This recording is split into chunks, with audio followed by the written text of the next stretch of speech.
నమస్తే, welcome to global roundup. ఈ వారం 20th ఎపిసోడ్ రూపంలో మేము ముందుకు వచ్చాము.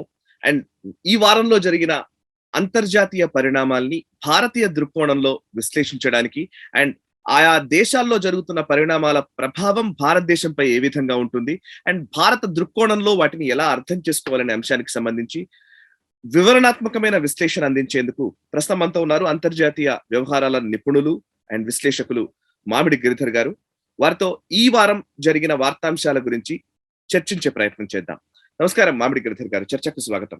నమస్తే సాయి. నమస్తే. ముందుగా మామిడి గిరిధర్ గారు, మనం లాస్ట్ వీక్ మనం డిస్కషన్ స్టార్ట్ అయ్యేటప్పుడే, గ్లోబల్ రౌండప్ డిస్కషన్ స్టార్ట్ అయ్యే టైంలోనే మనకు ఒక వార్త అందింది. యునైటెడ్ కింగ్డమ్ యూకేకి గట్టి ఒక సందేశాన్ని భారత ప్రభుత్వం ఇచ్చిన పరిస్థితి.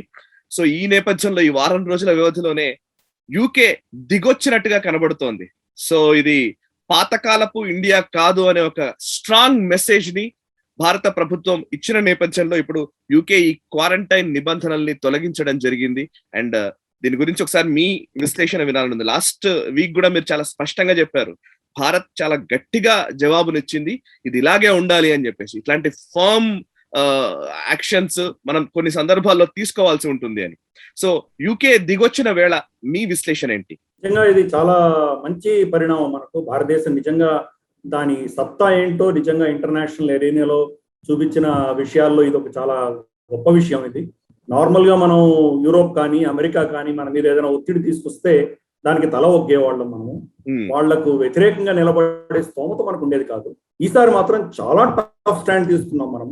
ఇన్ఫాక్ట్ యూకే యొక్క హాకీ టీం ఏదైతే జూనియర్ హాకీ టీం భువనేశ్వర్కి రావాల్సి ఉంటుంది, వాళ్ళు క్యాన్సిల్ చేశారు. ఈ రెండు దేశాల మధ్యలో జరుగుతున్నటువంటి ఈ గొడవ వల్ల వాళ్ళు దాన్ని క్యాన్సిల్ చేశారు. దానికి ప్రతిస్పందనగా మనం ఏం చేసామంటే, వచ్చే సంవత్సరం జరగబోతున్న కామన్వెల్త్ గేమ్స్, లండన్ లో జరగబోతున్న కామన్వెల్త్ గేమ్స్ కి వెళ్ళవలసినటువంటి మన హాకీ టీమ్స్ ఏవైతే ఉన్నాయో, మెన్స్ హాకీ టీమ్స్ అలాగే ఉమెన్స్ హాకీ టీమ్స్, రెండింటిని కూడా ఇప్పుడే విత్డ్రా చేశాం.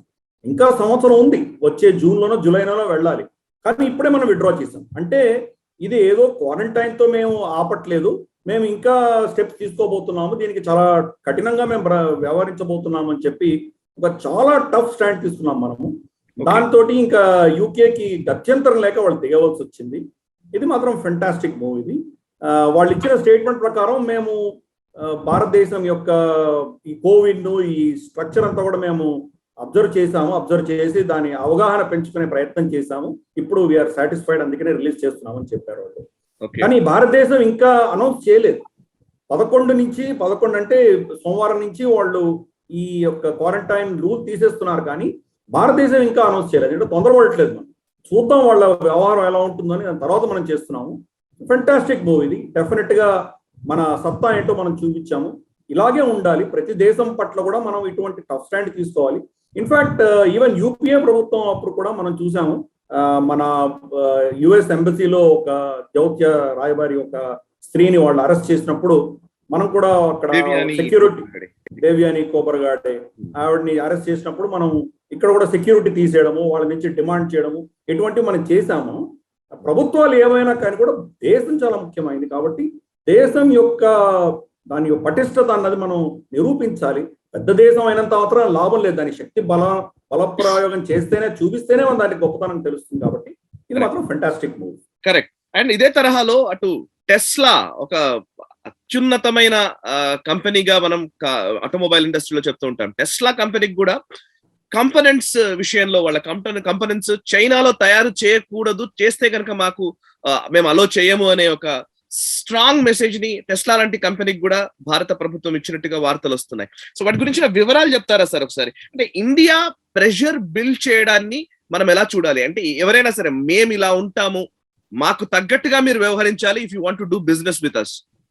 ఈ మెసేజ్ చాలా ఇంపార్టెంట్ అనిపిస్తుంది. అంటే ఈజీగా పోనీలో ఏముంది, టేకెన్ ఫర్ గ్రాంటెడ్ అన్నట్టుగా ఎవరు బిహేవ్ చేయకూడదు అనే ఒక ఈ ప్రెషర్ బిల్డ్ చేసే వాతావరణాన్ని, ఆ టాక్టిక్ ని మనం ఎలా చూడాలి? కరెక్ట్. ఇది కూడా ఒక మంచి మూవ్. ఇది టెస్లా ఎలక్ట్రికల్ వెహికల్స్ ఏవైతే ఉన్నాయో భారతదేశంలో వాడు అసెంబ్లింగ్ చేయడమా లేదా ఇతరత్ర వేరే దేశాల నుంచి ఇంపోర్ట్ చేసి ఇక్కడ అమ్మడమా, రెండింటికి కూడా మనం పర్మిషన్ ఇచ్చాం వాళ్ళకు.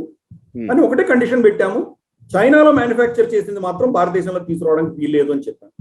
ఎందుకంటే చైనాలో మనకు ఫస్ట్ వాళ్ళు ఆ కాంపోనెంట్స్ లో ఏం పెడతారో తెలియదు. టెస్లా ఫ్యాక్టరీ అయినా కానీ కూడా వాళ్ళు దాంట్లో ఏమైనా సర్వేలెన్స్ పెట్టచ్చు, ఇంకేదైనా పెట్టచ్చు, చాలా ఇష్యూస్ ఉండొచ్చు. ఒకటి. రెండవది, మనం ఈ క్వాడ్ దృష్ట్యా ఏ నిర్ణయం తీసుకున్నామంటే సప్లై చైన్స్ లో చైనా నుంచి డీకూపుల్ అవ్వాలి అన్న నిర్ణయం ఒకటి తీసుకున్నాం. ఎలక్ట్రికల్ వెహికల్స్ అనేవి మనకు అంత అర్జెంట్ ఏం కాదు. అంటే అది ప్రోగ్రెసివ్ గా ఫ్యూచర్ లో మనకు అవి కావాల్సిందే, కానీ ఈ రోజు అది లేకపోతే మన పొట్ట గడవదు అన్నటువంటి పరిస్థితి లేదు ఈరోజు. కాబట్టి మనం కావాల్సింది మనకి ఏది ఇంపార్టెంటో, మనకి ఏది అవసరమో ఆ దృష్ట్యా మనం ఆలోచన చేసేటువంటి అవకాశం మనకు ఉన్నది. కాబట్టి దాంట్లో మనం క్లియర్ స్టాండ్ తీసుకున్నాం. మనము టెస్లాకి మనం ఏం చెప్పామంటే అక్కడి నుంచి కాంపోనెంట్స్ కానీ అక్కడి నుంచి కార్స్ కానీ ఇంపోర్ట్ చేస్తే భారతదేశంలోకి తీసుకురాకండి. మీరు ఏదర్ భారతదేశంలో అయినా మీరు దాన్ని అసెంబుల్ చేయండి, లేదా చైనా ఏతర దేశాల్లో అమెరికానో ఇంకెక్కడనో మీరు అసెంబుల్ చేస్తే ఇక్కడ తీసుకురావచ్చు మీరు అని వాళ్ళకు మనం స్పష్టంగా చెప్పడం జరిగింది. ఇది ఒక్కసారి టెస్లా యాక్సెప్ట్ చేసి అలా జరగడం మొదలుపెట్టిన తర్వాత ఇది ఒక ప్రెసిడెంట్ అవుతుంది. ఫ్యూచర్ లో రాబోయే ప్రోడక్ట్స్ ఏవైతే ఉన్నాయో వాటికి కూడా మనం ఇలాగే నిర్ణయం తీసుకుంటాము. ఇన్ఫాక్ట్ ఫోర్డ్ కంపెనీ ఏదైతే ఉందో భారతదేశం నుంచి వెళ్ళిపోతోంది. అటువంటప్పుడు అపోజిషన్ పార్టీ ప్రభుత్వాన్ని క్రిటిసైజ్ చేస్తోంది. మీ యొక్క పాలసీస్ ఫెయిల్యూర్ వల్ల వాళ్ళు వెళ్ళిపోతున్నారని కొంత క్రిటిసైజ్ చేశారు. అసలు పాలసీకి సంబంధమే లేదు. వాళ్ళ యొక్క మోడలింగ్, వాళ్ళ ప్రైసింగ్ స్ట్రక్చర్ తప్పుగా చేయడం వల్ల వాళ్ళు దెబ్బతిన్నారు, కానీ వాళ్ళు పాలసీ వల్ల కాదు. అందుకనే ఇప్పుడు టెస్లా వస్తున్నా కానీ టెస్లా మీద మనం కఠినమైన ఈ స్టెప్ తీసుకోగలుగుతున్నాము అంటే కనుక మన పాలసీ అన్నది గొప్పగా ఉంది. మనల్ని నిజంగా గౌరవిస్తున్నారు. ఇతరత్ర హ్యూండై కావచ్చు, హోండా కావచ్చు, ఇవి మిగతా వీళ్ళందరూ బాగానే ఉన్నారు కదా, కియా మోటార్స్, వీళ్ళందరూ అద్భుతంగా సేల్ చేస్తున్నారు కదా భారతదేశంలో. కాబట్టి ఫోర్డ్ కి దానికి లింక్ చేయడానికి వీల్లేదు, మన పాలసీకి లింక్ చేయడానికి వీల్లేదు. మన పాలసీ అనేది ఇండిపెండెంట్ పాలసీ ఏంటి అని మనం చూపిస్తున్నాము. క్రమేపీ ఒక నిజమైన స్వచ్ఛ భారత్ అంట, మన ఆత్మనిర్భర్ భారత్ అంటాం కదా, అది మనం చూపించే ప్రయత్నం చేస్తున్నాం. మనం ఆత్మనిర్భర్ అంటే అన్ని ఇక్కడే తయారు చేయాలని కాదు, మన పాలసీ, మనం ఇండిపెండెంట్ పాలసీ దృష్ట్యా ఇతరత్ర దేశాలతోటి కానీ కంపెనీస్ తో కానీ మనం బిజినెస్ చేస్తాము అన్నటువంటి ఒక మెసేజింగ్ పంపిస్తున్నాము. ఫెంటాస్టిక్ మూవీ ఇది కూడా. సరే సార్, ఇక చైనా తన దుందుడుకు చర్యల్ని ఇంకా ఆపట్లేదు. గతంలో మనం డోక్లాం లో చూసాం స్కర్మిష్, అటు ఈస్టర్న్ లడాక్ లో కూడా ఇట్లాంటి పరిస్థితి మొన్న మనం గల్వాన్ లో చూసాము. ఆ తర్వాత పిఎల్ఏ సైన్యము ఎల్ఏసి లో మోహరించిన సందర్భాలు చూసాము. సో లడాక్ నుంచి ఇప్పుడు మళ్ళీ అరుణాచల్ ప్రదేశ్ కి షిఫ్ట్ అయినట్టుగా కనబడుతుంది. తవాంగ్ లోకి చొరబాట్లకు పిఎల్ఏ సైనికులు పూనుకోవడము, అందులో సుమారు 200 మంది దాకా వాళ్ళని పిఎల్ఏ సైనికుల్ని భారత్ నిర్బంధించడము, వీటికి సంబంధించిన వార్తలు కూడా ఇప్పుడు మనం వింటున్నాం. సో అంటే చైనా ఏం చేస్తోంది, మనం లాస్ట్ వీక్ కూడా మీరు చెప్తూ ఉన్నారు. సో వాళ్ళ ఫ్రంట్ బేస్ లోకి కూడా వాళ్ళ ఎక్విప్మెంట్ ని తీసుకొని వచ్చి ట్రైనింగ్స్ చేసుకుంటూ ఉన్నారు. వాళ్ళ ఒక చర్యలు అయితే విపరీతంగా జరుగుతున్నాయి, ఎక్సర్సైజెస్ జరుగుతూ ఉన్నాయి. ఎలా ఇండియాను అటాక్ చేయాలనే ఒక కోణంలో ఉన్నది అనే ఒక అంశానికి సంబంధించి మీరు లాస్ట్ వీక్ కూడా చెప్పారు. ఈ వీక్ చూస్తేనేమో తవాంగ్ లోకి పిఎల్ఏ చొరబాట్ల గురించి మీరేం అప్డేట్స్ ఏంటి, and at the same time అక్కడ సరిహద్దుల్లో ఏం జరుగుతుందో వివరిస్తారు. ఈస్టర్న్ లదాఖ్ లో జరిగిన ప్రతిస్తంభన గురించి మనకు తెలుసు. గల్వాన్ కావచ్చు, డెప్సాంగ్ ప్లేన్స్ కావచ్చు, అక్కడంతా ఏం జరుగుతుందో మనకు తెలుసు. దానికి సంబంధించిన కమాండర్ లెవెల్ డిస్కషన్స్ ఇంకా జరుగుతూనే ఉన్నాయి. ప్యాంగాంగ్ లో విత్డ్రా అయినా కానీ ఇంకా కొన్ని ఏరియాస్ నుంచి విత్డ్రా కాలేదు, డిసెంగేజ్ అవ్వలేదు, మనకు తెలిసిన విషయమే అది. గతసారి మనం గ్లోబల్ రౌండప్ లో బరాహుటి ప్లేన్స్ లో జరిగినటువంటి ఇన్కర్షన్ గురించి కూడా మనం చర్చించుకున్నాం. మనం అది నందాదేవి పీక్ వెనకాల, అంటే బహుశా మనకు పిత్తోడాగఢ్ నుంచి తీసుకుంటే మనం గంగోత్రి, యమునోత్రి ఆ మధ్య ప్రాంతంలో నందాదేవి వెనకాల ప్లేన్స్ భారతదేశం మన కంట్రోల్లో ఉన్నాయి. అక్కడికి వాళ్ళు వచ్చి ఒక బ్రిడ్జిని వాళ్ళు ధ్వంసం చేసి వెళ్ళిన విషయం మనకు తెలుసు. డీమిలిటరైజ్ జోన్ అక్కడ వచ్చారు వాళ్ళు. వేరే అరుణాచల్ ప్రదేశ్ అనేది మిలిటరైజ్ జోన్ ఉంది. అక్కడ మనకు పెట్రోలింగ్ ఉంటుంది, మన బంకర్స్ ఉన్నాయి. వాళ్ళ ఒక ఖాళీగా ఉన్న బంకర్ ని డిస్ట్రాయ్ చేయడానికి 300 మంది సైన్యం వచ్చారని చెప్పేసి, అంటే కొన్ని వర్షన్స్ ప్రకారం 200 అని, కొన్ని దగ్గర 300 అని మనకు వింటున్నాం. మనము 300 మంది దాకా వచ్చినట్టు చాలా మంది చెప్పారు. వాళ్ళు లోపలికి వచ్చే ప్రయత్నం చేశారు. కొంత అంటే అక్కడ ఎక్కడ డిమార్కేషన్ ఉండదు, అక్కడ ఎక్కడ ఫెన్సింగ్ ఉండదు. అక్కడ ఎల్ఏసిలో వాళ్ళు వచ్చి ఏదో చేద్దామని ప్రయత్నం చేస్తే మన వాళ్ళు చాలా టఫ్ రెస్పాన్స్ ఇచ్చారు. వాళ్ళని డీటైన్ చేయడము, దాన్ని నిజంగా కొంత వర్షన్స్ అయితే మనం ఎక్కడ వింటున్నాం అంటే వాళ్ళని యాక్చువల్ గా వాళ్ళని కొట్టారని కూడా మనం విన్నాం. మనం ఓకే. వాళ్ళని బాగా దే బిన్ స్లాప్డ్ అని, బాగా చంప మీద బాగా కొట్టారు అని చెప్పేసి కూడా కొంతమంది విశ్లేషకులు చెప్తున్నారు. ఏదేమైనా కానీ వాళ్ళని అరెస్ట్ చేసి చైనాని ఒక మెట్టు దిగేలాగా చేసింది భారత సైన్యము. చైనీస్ కమాండరే మాకు ఒక నెగోసియేషన్ కావాలి, దీంతో చర్చించుకోవాలి, ఇది డీఎస్కలేట్ చేసే ప్రయత్నం చేద్దామని చెప్పి రిక్వెస్ట్ వాళ్ళ సైడ్ నుంచి వచ్చింది. మన లోకల్ కమాండర్ కూడా దానికి స్పందించి ఇద్దరు మాట్లాడుకుని ఒక 3 గంటల తర్వాత ఆ సమస్యని సద్దుమణిగేలా చేశారు వాళ్ళు. పర్ఫెక్ట్ రెస్పాన్స్ భారతదేశం ఇచ్చింది. అనౌన్స్ చేయలేదు, బయట ఎవరికి చెప్పలేదు. వాళ్ళు వచ్చారు, ఇద్దరు మాట్లాడుకుని దాని సమస్యని పరిష్కరించారని చెప్పారే కానీ నిజంగా ఏం చేశారని చెప్పలేదు. కానీ చైనాకు మాత్రం ఎక్కడికి మెసేజ్ వెళ్ళాలో అక్కడికి మెసేజ్ వెళ్ళింది. మీరు కనుక ఇటువంటి చర్యలు చేస్తే కనుక మేము ఊరుకోము, దేనికైనా సిద్ధము అని చెప్పి ఒక మెసేజ్ పంపించారు. ఇన్ఫాక్ట్ కొంత ఫైరింగ్ కూడా అయింది, అంటే ఎవరు చనిపోలేదు, దెబ్బలు తగలేదు, కానీ కొంత ఫైరింగ్ కూడా అయింది అని చెప్పేసి ఒక వర్షన్ చెప్తున్నారు. ఇవి నిజాలు మనకు క్రమేపీ తెలుస్తాయి, మననే జరిగింది కాబట్టి. తవాంగ్ అన్నది చాలా ఇంపార్టెంట్ వాళ్ళకు. అరుణాచల్ అంతా మీరు ఉంచుకున్నా పర్వాలేదు కానీ తవాంగ్ మాకు ఇవ్వండి అని అడుగుతున్నారు వాళ్ళు. తవాంగ్ ని వాళ్ళు ఇప్పటికి కూడా వాళ్ళు భారత భూభాగంగా రికగ్నైజ్ చేయరు. దాన్ని వాళ్ళు సౌత్ టిబెట్ కింద వాళ్ళు వర్ణించుకుంటారు. వాళ్ళ మ్యాప్ లో ఎప్పుడు కూడాను వాళ్ళు అరుణాచల్ ప్రదేశ్ ని చైనాలోనే చూపించుకుంటారు వాళ్ళు. ఇన్ఫాక్ట్ మనం చైనా మ్యాప్ ని ఎవరైనా కానీ మనం ప్రొజెక్ట్ చేయదలుచుకుంటే, ఇంక్లూడింగ్ మీ ఛానల్తో సహా, మీరు ఇంటర్నెట్ నుంచి డౌన్లోడ్ చేసినప్పుడు చైనాను మాత్రమే చూస్తారు, కానీ దాన్ని భారతదేశానికి యాడ్ చేసి చెక్ చేయండి. చెక్ చేస్తే కనుక అరుణాచల్ ప్రదేశ్ చైనాలో యాడ్ అయి ఉంటుంది, అలాగే అక్సై చైన్ కూడా దాంట్లో యాడ్ అయి ఉంటుంది. అందుకని అది తీసేసిన మ్యాప్ మాత్రమే మనం ప్రొజెక్ట్ చేయాలి. మన సావరిన్ టెరిటరీని మనం క్లియర్ గా మనం డిమార్కెట్ చేయాలి. వాళ్ళకి రెస్పాన్స్ మాత్రం అద్భుతంగా ఇచ్చింది భారత సైన్యం. రైట్. అండ్ చైనా ఒకవైపు భారత్ తో ఈ ప్రతిష్టంభను కొనసాగిస్తోంది. అటు ఈస్టర్న్ లదాఖ్ లో కావచ్చు, ఇటు అరుణాచల్ ప్రదేశ్ లో ఇదే చేసింది. మొన్న ఉత్తరాఖండ్ లో చూసాము. అండ్ అంతకు ముందు భూటాన్ లో డోక్లాం ప్రతిష్టంభన తెలిసిన విషయమే. సో ఒకవైపు ఇండియాను ఇరుకున పెడుతూనే ఇంకొక వైపు తైవాన్ ని ఆక్రమించుకోవాలన్న ఆ లక్ష్యాన్ని సాధ్యం చేసుకోవడం కోసం ప్రయత్నాలు ఆల్రెడీ మొదలు పెట్టేట్టే కనబడుతుంది. మీరు ఇంతకు ముందు గ్లోబల్ రౌండప్ లో కూడా చెప్తున్నారు, 2025 లోపల తైవాన్ ని ఆక్రమించుకోవాలని వాళ్ళు టార్గెట్ పెట్టుకున్నట్టుగా ఒక నివేదిక బయటకు వచ్చిన అంశాన్ని కూడా మీరు లాస్ట్ టైం విశ్లేషించారు. సో తైవాన్ ని ఆక్రమించుకోవడం, తైవాన్ మీద పూర్తి గుత్తాధిపత్యాన్ని పొందడానికి కావాల్సిన చర్యలకు పూనుకుంది అనుకోవచ్చా? ఇప్పుడు ఫైటర్ జెట్స్, చైనాకు సంబంధించిన fighter jets Taiwan air defence zone లోకి వెళ్ళడాన్ని మీరు ఎట్లా చూస్తారు? ఎయిర్ డిఫెన్స్ జోన్ అన్నది వాళ్ళ ఎయిర్ స్పేస్ కాదు, రెండింటికి కన్ఫ్యూజ్ అవ్వకూడదు మనం. ఓకే. తైవాన్ భూభాగం కింద సముద్రంలో కొంత ఏరియా 200 కిలోమీటర్స్ వరకు వాళ్ళ ఎయిర్ డిఫెన్స్ జోన్. దాని లోపల కనుక ఏదైనా కనుక ఫైటర్ జెట్స్ వస్తే తైవాన్ దాన్ని ఎదుర్కొని దాన్ని కాల్ చేసేటువంటి ఆప్షన్ వాళ్ళకు ఉన్నది. అది వాళ్ళ సెక్యూరిటీ జోన్. దాన్ని దాటి మీరు వెళ్తే కనుక వాళ్ళకి ఇబ్బంది లేదు. కానీ ఆ జోన్ లో వీళ్ళు ఇన్కర్షన్ చేశారు. వాళ్ళు తైవాన్ భూభాగం మీద డైరెక్ట్ గా వెళ్ళలేదు, కానీ వాళ్ళ సెక్యూరిటీ ఐడెంటిఫికేషన్ జోన్ ఏదైతే ఉన్నదో దాని మీద గుండా తీసుకెళ్లారు.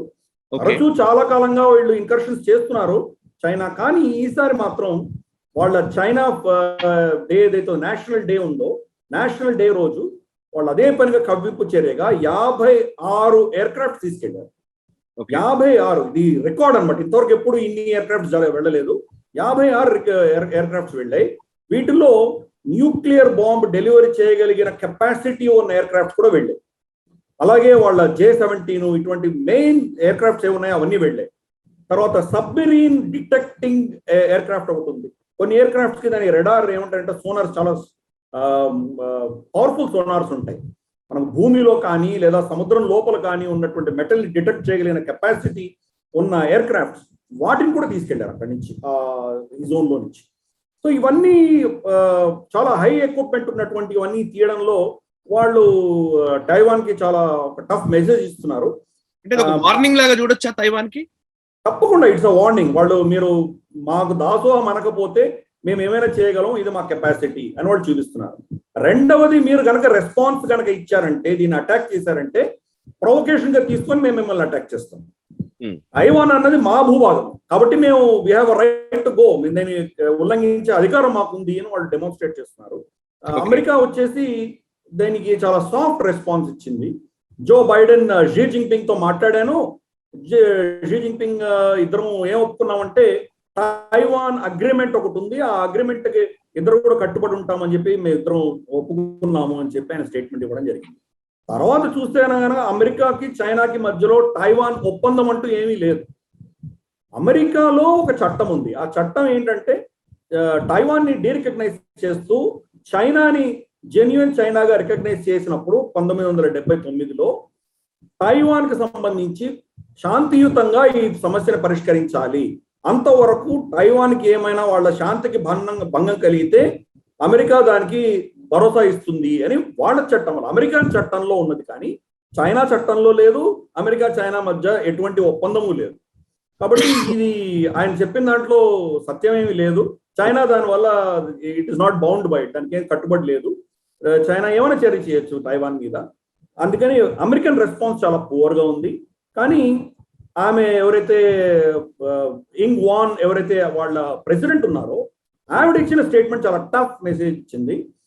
మేము మా దేశాన్ని ఎట్టి పరిస్థితుల్లో డిఫెండ్ చేసుకుంటాము, అవసరమైతే మా ఆఖరి ప్రాణం కూడా అర్పించడానికి సిద్ధంగా ఉన్నాము, మా స్వేచ్ఛను మా డెమోక్రసీని కాపాడుకోవడానికి మేము ఏమైనా చేస్తాము అని ఆవిడ క్లియర్ కట్ వార్నింగ్ ఇవ్వడం జరిగింది.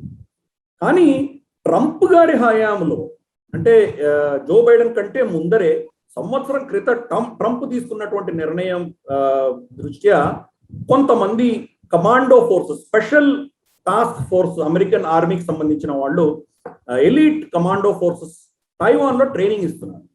ఓకే, తైవాన్ ఆర్మీకి ట్రైనింగ్ ఇచ్చి చైనా ఒకవేళ ఆ దేశాన్ని ముట్టడి చేస్తే వాళ్ళని ఎలా ఎదుర్కోవాలి అన్న ఒక స్కిల్ సెట్స్ వాళ్ళకి డెవలప్ చేసే దిశగా వాళ్ళకి ట్రైనింగ్ ఇస్తున్నారు. అంతేకాదు బోట్స్, అక్కడ ఉన్నటువంటి తైవానీస్ బోట్స్, అంటే నేవీ బోట్సే కాదు, ఈవెన్ వాళ్ళ ఫిషింగ్ బోట్స్, కమర్షియల్ బోట్స్ తో కూడా చైనాని ఎలా ఎదుర్కోవాలి, ఆంఫీబియస్ అటాక్ వాళ్ళు చేయబోతున్నారు. ఇన్ఫాక్ట్ చైనాకు ఆంఫీబియస్ బోట్స్ చాలా కొనుక్కున్నారు వాళ్ళు అక్వైర్ చేశారు. వాళ్ళు ఆంఫీబియస్ అంటే కనుక నీళ్ల నుంచి డైరెక్ట్ గా ల్యాండ్ మీదకి రాగలిగినటువంటి కెపాసిటీ.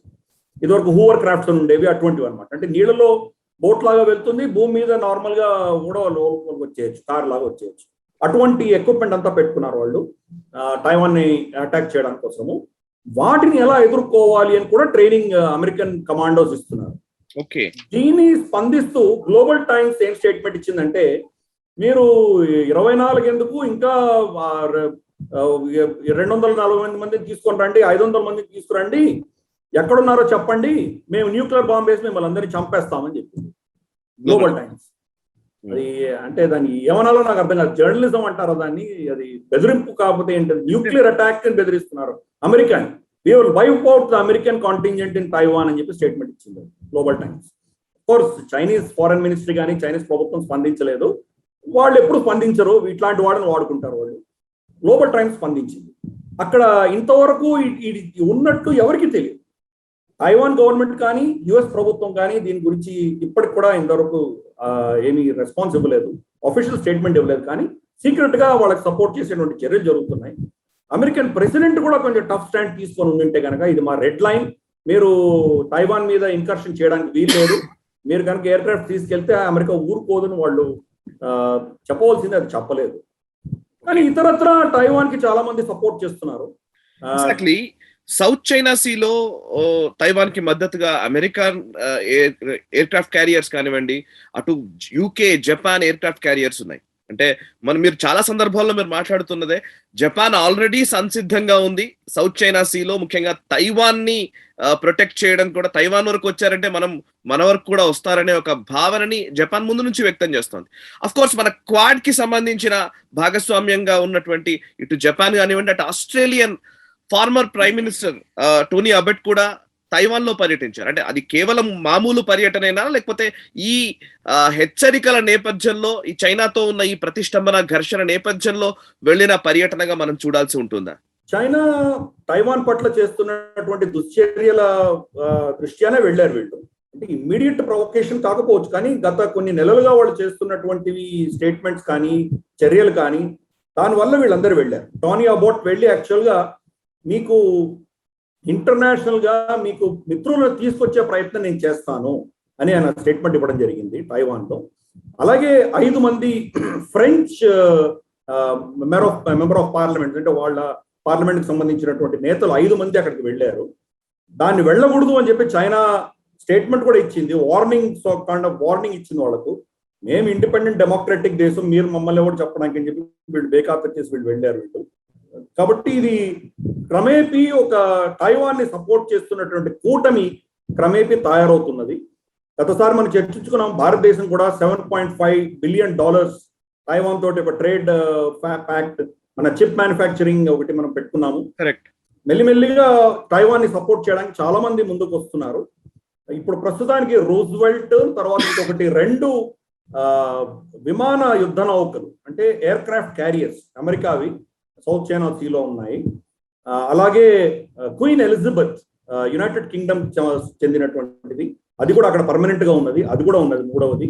తర్వాత జపాన్ కి సంబంధించినటువంటి హెలికాప్టర్ షిప్, అంటే అక్కడ ఎయిర్ క్రాఫ్ట్ ల్యాండ్ అవ్వలేవు కానీ హెలికాప్టర్స్ ల్యాండ్ అవుతాయి, అటువంటిది ఒక షిప్ అక్కడ మోహరిస్తున్నది.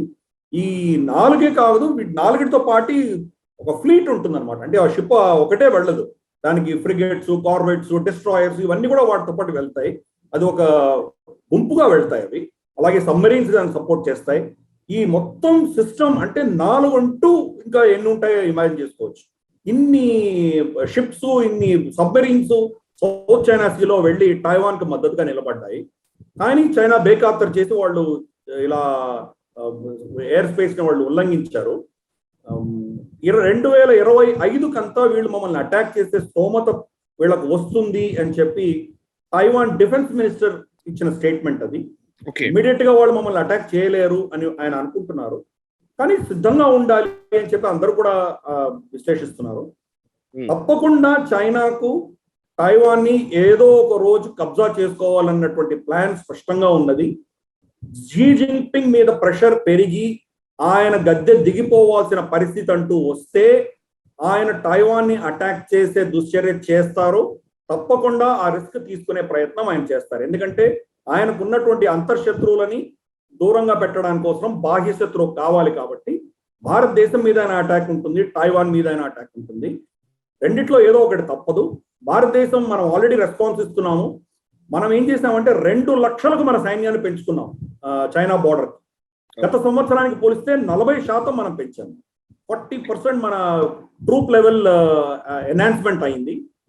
ఈ వింటర్ లో బహుశా యుద్ధం వస్తుంది అన్న దృష్ట్యా, వస్తుందో రోజు పక్క విషయం, కానీ ఈ వింటర్ లో యుద్ధం చేయడానికి చైనా రావచ్చేమో అన్న దిశగా మనం ప్రిపేర్ అవుతున్నాం. మనము అక్కడ 105 mm ఫీల్డ్ గన్స్, అలాగే బోఫోర్స్ గన్స్, అలాగే అమెరికా నుంచి ఇంపోర్ట్ చేసుకున్న 777 155 mm హోవిట్జర్ గన్స్, ఇవన్నీ కూడా మనం LAC ముందర పెట్టాం. మనము కొన్ని బటాలియన్స్, కొన్ని కాంటింజెంట్స్ మనం పాకిస్తాన్ బోర్డర్ నుంచి విత్డ్రా కూడా చేసాం. మనము అక్కడ మౌంటైన్ బ్రిగేడ్ గా పెట్టాం. మనము భారతదేశం కూడా చాలా టఫ్ స్టాండ్ తీసుకుంది.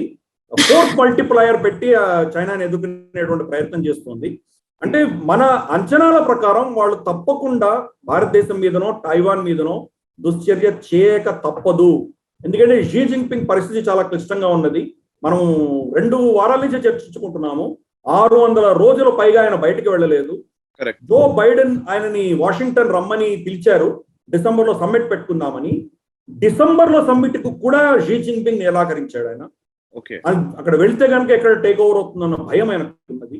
కాబట్టి ఏదో ఒక దుశ్చర్య చేయడానికి చైనా ప్లాన్ చేస్తున్నది అని భారతదేశం యొక్క థింక్ ట్యాంక్, మన మిలిటరీ ఎస్టాబ్లిష్మెంట్ కూడా ప్లాన్ చేస్తున్నది.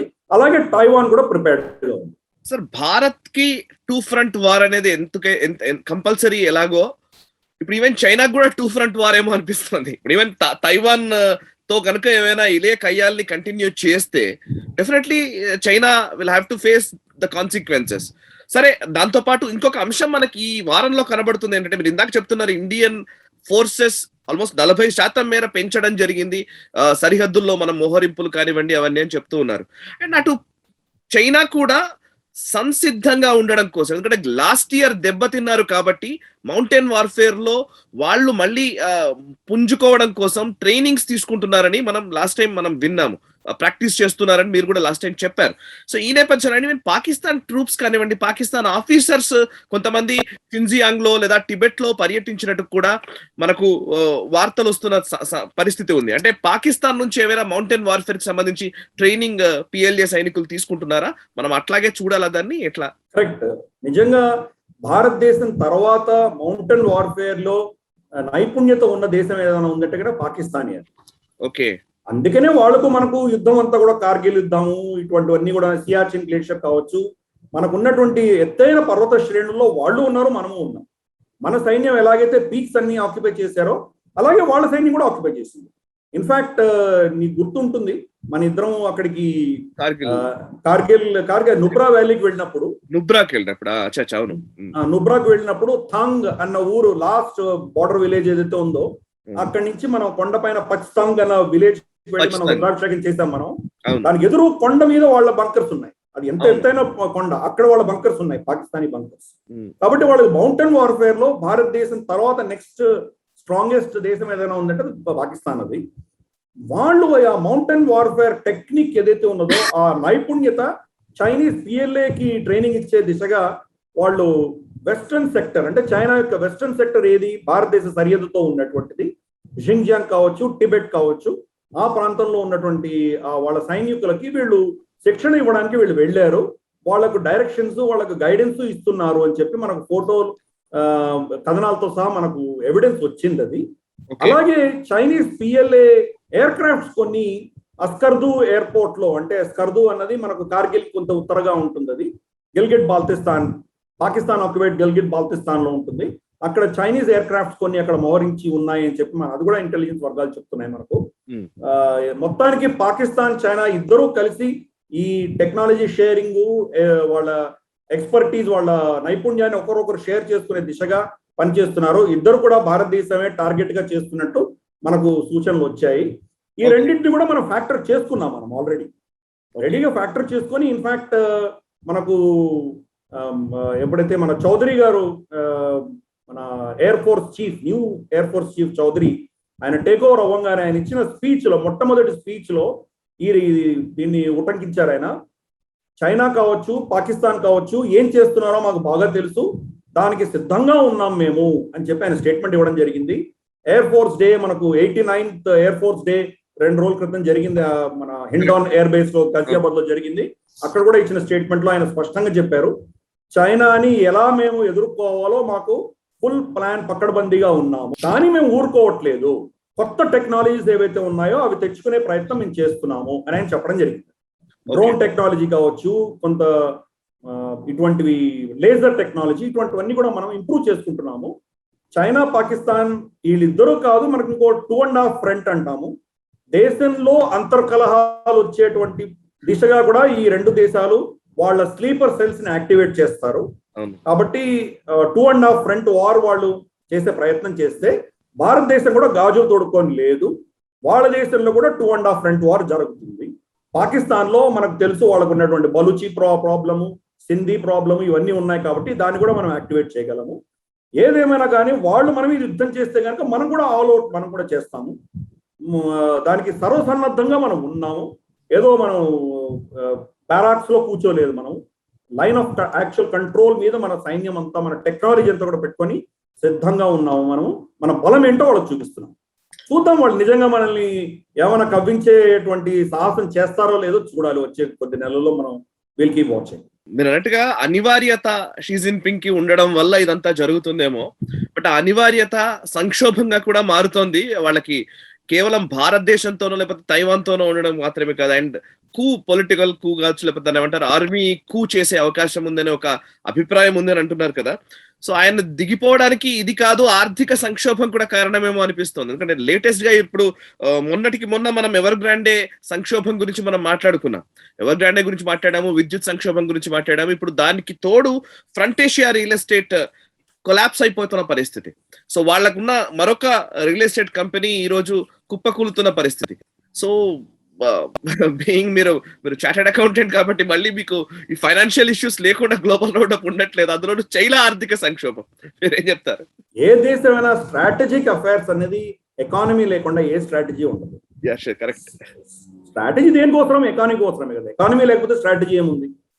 కాబట్టి మొత్తం స్ట్రాటజిక్ అఫైర్స్ కానీ, జియో పాలిటిక్స్ కానీ, ఇన్ఫాక్ట్ ఈవెన్ దేశం పాలిటిక్స్ కూడా ఏదైనా కానీ మీరు సత్తా ఎందుకు కావాలంటే కనుక రిసోర్సెస్ కోసం, ఎకానమీ కోసమే మీకు సత్తా కావాలి. మీకు సత్తా ఎందుకు కావాలంటే మీరు గవర్నమెంట్ ఫండ్స్ ని శాసించగలరు కాబట్టి మీకు సత్తా కావాలి. నేషనల్ పాలిటిక్స్ లో, ఇంటర్నేషనల్ పాలిటిక్స్ లో కూడా అదే పరిస్థితి. ఇంటర్నేషనల్ ఎకానమీని మీరు శాసించగలగాలి కాబట్టి దానికోసం మీకు కంట్రోల్ కావాలి. కాబట్టి చైనా కూడా అదే ప్రయత్నం చేస్తున్నది. ఫంటేషియా అన్నది చాలా చిన్న కంపెనీ మన ఎవర్ గ్రాండే కంపేర్ చేస్తే, కానీ $206 మిలియన్ అప్పుని వాళ్ళు గత వారంలో కట్టలేకపోయారు. వాళ్ళ కంపెనీ కూడా కొలాప్స్ అయ్యే పరిస్థితిలో ఉన్నది. ఇది ఒక క్యాస్కేడింగ్ ఎఫెక్ట్, డామినో ఎఫెక్ట్ అంటారు కదా, అలా అనమాట. ఒకటి పడంగానే దాంతో పాటు అన్ని కూడా పడేటువంటి ప్రమాదం ఉన్నది. అంటే దాంతో ఎన్ని అనుసంధానమై ఉంటాయి. మ్యానుఫ్యాక్చరింగ్ కంపెనీస్ ఉంటాయి. అంటే ఏదో ఒక రియల్ ఎస్టేట్ కంపెనీ ఒకటే కాదు కదా, వాళ్ళకి సప్లై చేసిన సప్లయర్స్ ఎవరైతే ఉన్నారో వాళ్ళందరూ కూడా దెబ్బతినబోతున్నారు. లిఫ్టులు తయారీ కంపెనీలు దెబ్బతింటాయి. తర్వాత బ్రిక్, సిమెంట్, టైల్స్, హార్డ్వేర్, వీళ్ళందరూ కూడా దెబ్బతినబోతున్నారు. డిజైనర్ కంపెనీస్, ఆర్కిటెక్ట్స్ ఎంతో దెబ్బతింటాయి. అలాగే బ్యాంక్స్ ఎవరైతే అప్పులు ఇచ్చారో వాళ్ళు దెబ్బతింటారు. ఇన్సూరెన్స్ కంపెనీలు వాళ్ళు దెబ్బతింటాయి. మొత్తం లింక్ అయి ఉన్నటువంటి వాళ్ళందరూ కూడా దెబ్బతినేటువంటి ప్రమాదం ఉన్నది. చైనాలో real estate and construction industry ఇదంతా కూడాను వాళ్ళ ఎకానమీలో 30% ఉంది. అంటే significant part of Chinese economy ఈ రియల్ ఎస్టేట్ ఉన్నది. రియల్ ఎస్టేట్ లో 2 పెద్ద కంపెనీలు దెబ్బతినడం అన్నది చాలా మేజర్ హిట్ చైనాకి. అది వాళ్ళు నిజంగా దీన్ని ఆదుకోగలరా లేదా, దీని నుంచి బయటపడగలరా లేదా అన్నది మనం వేచి చూడాలి. ఒకవేళ చైనీస్ గవర్నమెంట్ కనుక దీనికి సపోర్ట్ గా రాకపోతే లక్షలాది మంది పైసలు కోల్పోయేటువంటి ప్రమాదం ఉన్నది. మిలియన్స్ ఆఫ్ డాలర్స్ వాళ్ళు వెచ్చించి ఇళ్లు కొన్నారు, వాళ్ళకి ఇండ్లు కూడా సప్లై చేసేటువంటి పరిస్థితిలో ఈరోజు ఆ కంపెనీలు లేవు. పైసలన్నీ కూడాను బ్యాంకులకు మళ్ళీ రుణాలు తీసుకున్న బ్యాంకులకు కూడా పైసలు వచ్చేటువంటి పరిస్థితిలో లేదు. మొత్తానికి చైనీస్ ఇంపాక్ట్ అనేది ప్రపంచవ్యాప్తంగా కూడా మనం చూడబోతున్నాము. ఇన్ఫాక్ట్ వాళ్ళు మ్యానుఫ్యాక్చరింగ్ దెబ్బతిన్నందుకు అమెరికాలో ఏ పరిస్థితి ఉందంటే, ఈ క్రిస్మస్ కి వాళ్లకు బొమ్మలు కొనుక్కోవడానికి, బొమ్మలు కానీ ఏదైనా గిఫ్ట్స్ కానీ కొనుక్కోవడానికి వాళ్ళకు కావాల్సిన ప్రోడక్ట్స్ ఉండకపోవచ్చేమో అని చెప్పి విశ్లేషణ చెప్తారు. ఎందుకంటే వాళ్ళ మ్యానుఫ్యాక్చరింగ్ ఇండస్ట్రీ దెబ్బతిన్నది, వాళ్ళ కన్స్ట్రక్షన్ ఇండస్ట్రీ దెబ్బతింటోంది. ఇవన్నీ దెబ్బతినడం వల్ల చైనా నుంచి ఎందుకంటే అమెరికాలో మెజారిటీ అంతా కూడా చైనీస్ ప్రోడక్ట్సే. చైనీస్ ప్రోడక్ట్స్ రాకపోయేసరికి ఏమవుతుంది అన్న దిశగా వాళ్ళందరూ ప్లానింగ్ లో ఉన్నారు ప్రస్తుతం. ఇది ప్రపంచవ్యాప్తంగా ప్రకంపనలు జరిపేటువంటి పరిస్థితిలో ఫాంటేషియా కొలాప్స్ అవ్వడం కూడా అంతర్భాగంగానే మనం చూడాలి. క్రమేపీ ఇంకా చూడబోతున్నాం మనము. ఇంకా చాలా కంపెనీలు కొలాప్స్ అవుతాయి. అలాగే అమెరికన్ కంపెనీస్ ఏవైతే చైనాలో పెట్టుబడి పెట్టున్నాయో వాళ్ళ సప్లై చైన్స్ కూడా దెబ్బతినబోతున్నాయి. సో ఎనీవే చైనీస్ ఎకానమీ అన్నది ఒక స్పైరల్ అవుట్ అవుతున్నది. దీన్ని చైనీస్ గవర్నమెంట్ ఎంత మేరకు దాన్ని కంట్రోల్ చేయగలదో వచ్చే కొన్ని వారాలు, నెలల్లో మనం చూడాలి. Right sir. అండ్ సరే, మరొక తేనెతుట్ట లాంటి ప్రాంతం చైనాకి హాంకాంగ్ అంటూ ఉంటారు ప్రతి సందర్భంలో. అంటే అంతర్జాతీయంగా కూడా హాంకాంగ్ విషయంలో ఒక భిన్నమైన ఒక వాతావరణం కనబడుతూ ఉంటుంది. సో అట్లాంటి హాంకాంగ్ లో ఉద్యమాలు జరగకుండా, సో మన దగ్గర కమ్యూనిస్టులు ఏమో అంటే ఇక్కడ ఎండగొడితే చైనా గొడుగు పట్టినట్టుగా, చైనాలో ఎండగొడితే ఇక్కడ గొడుగు పట్టుకున్నట్టుగా చేసే వ్యక్తులు చాలా మంది మన కమ్యూనిస్టులు ఇక్కడ ఉన్నారు కదా. వీళ్ళందరూ ఉద్యమాలు, విద్యార్థి ఉద్యమాలు అని పదే పదే మాట్లాడుతుంటారు కదా. దాన్ని కాంట్రడిక్ట్ చేస్తూ చైనా ప్రభుత్వమే హాంకాంగ్ లో యూనివర్సిటీస్ లో ఓవరాల్ గా స్టూడెంట్ యూనియన్సే లేకుండా రద్దు చేసింది. సో అంటే అఫ్ కోర్స్ వాళ్ళకు ప్రజాస్వామ్యం గురించో లేకపోతే హక్కుల గురించో ఉద్యమాల గురించో వాటిని అణిచివేయడం ఎలాగో చాలా స్పష్టంగా తెలిసిన దేశం ఏదైనా ఉందనంటే చైనానే. సో ఇప్పుడు హాంకాంగ్ లో జరిగిన ఈ స్టూడెంట్ యూనియన్స్ రద్దు అనే పరిణామం కూడా అట్లాంటిదేనా? అండ్ ఇక్కడ ఉన్న కమ్యూనిస్టులకు దాని ద్వారా ఏమన్నా ఒక చిన్న స్పృహైనా కలుగుతుందా? వాళ్ళు డెమోక్రసీలో ఉన్నారు కాబట్టి ఉద్యమాలు చేయగలుగుతున్నారు. ఓకే, ఇక్కడ ఉన్నటువంటి కమ్యూనిస్టులు ఈ డెమోక్రసీ కాబట్టి మనం వాళ్ళని పర్మిట్ చేస్తున్నాం. స్టూడెంట్ యూనియన్స్ పెట్టుకోవడము, స్టూడెంట్ యూనియన్ గొడవలు, అక్కడంతా వాళ్ళు ధర్నాలు చేయడము, భారత్ కే టుక్కడే హోంగే అన్న వాళ్ళకు కూడా ఏమీ లేకుండా వాళ్ళు మళ్ళీ కాంగ్రెస్ పార్టీలో చేరగలిగినటువంటి స్తోమత ఈ దేశము, ఈ డెమోక్రసీ వాళ్ళకి ఇచ్చింది. కానీ వాళ్ళు నిజంగా కమ్యూనిజం ఉన్న దేశంలోకి ఎక్కడికి వెళ్ళినా కానీ కూడా వాళ్ళకు హక్కులంటూ ఏమి ఉండవు. నిజంగా వాళ్ళు స్టూడెంట్ యూనియన్స్ అంటూ పెడితే కనుక ఆ స్టూడెంట్ యూనియన్స్ గతి ఏంటో ఈరోజు హాంకాంగ్ లో చూస్తున్నాం. హాంకాంగ్ ఒక డెమోక్రటిక్ సిస్టమ్ ఉన్నటువంటి ప్రాంతం అది. దాంట్లో oldest 2 universities, university of Hong Kong అలాగే చైనీస్ యూనివర్సిటీ ఆఫ్ హాంకాంగ్, ఈ 2 అంటే అఫ్ కోర్స్ చిన్న చిన్న కాలేజెస్ అన్ని కలిపి యూనివర్సిటీగా ఫామ్ చేశారు. బట్ ఆ కాలేజెస్ చాలా పాతవి, ఎప్పుడో బ్రిటిష్ కాలంలో పెట్టినటువంటివి. ఆ 2 యూనివర్సిటీస్ తో కూడా ఉన్నటువంటి స్టూడెంట్ యూనియన్స్ మొత్తం ఈరోజు డిస్మాంటిల్ అయిపోయినాయి. ఈ మన భారతదేశంలో కమ్యూనిస్ట్ లీడర్ లేదా దాని గురించి ఏం చెప్తారో చూద్దాం. ఏ చైనా ఎంత దుశ్చర్య చేసినా దీని గురించి కామెంట్ చేయమంటే దీని గురించే మాట్లాడరు. అమెరికా విస్తారవాదము, అమెరికా బూర్జువాజీలు, అమెరికా కార్పొరేట్ వ్యవస్థ, అమెరికా ఫ్యాసిజం, దీని మీద లెక్చర్లు కొడతారు. వీళ్ళ పిల్లలు మాత్రం అమెరికాలో సెటిల్ అయిపోయి అక్కడ ఉద్యోగాలు బిజినెస్లు చేస్తుంటారు. ఇక్కడ కమ్యూనిస్టులు మాత్రం సాయంత్రం అవుతే జిమ్ఖానాలకు వెళ్ళి అమెరికన్ స్కాచ్ ఇవన్నీ తాగుతారు, పొద్దున వచ్చి అమెరికన్ తిడతారు.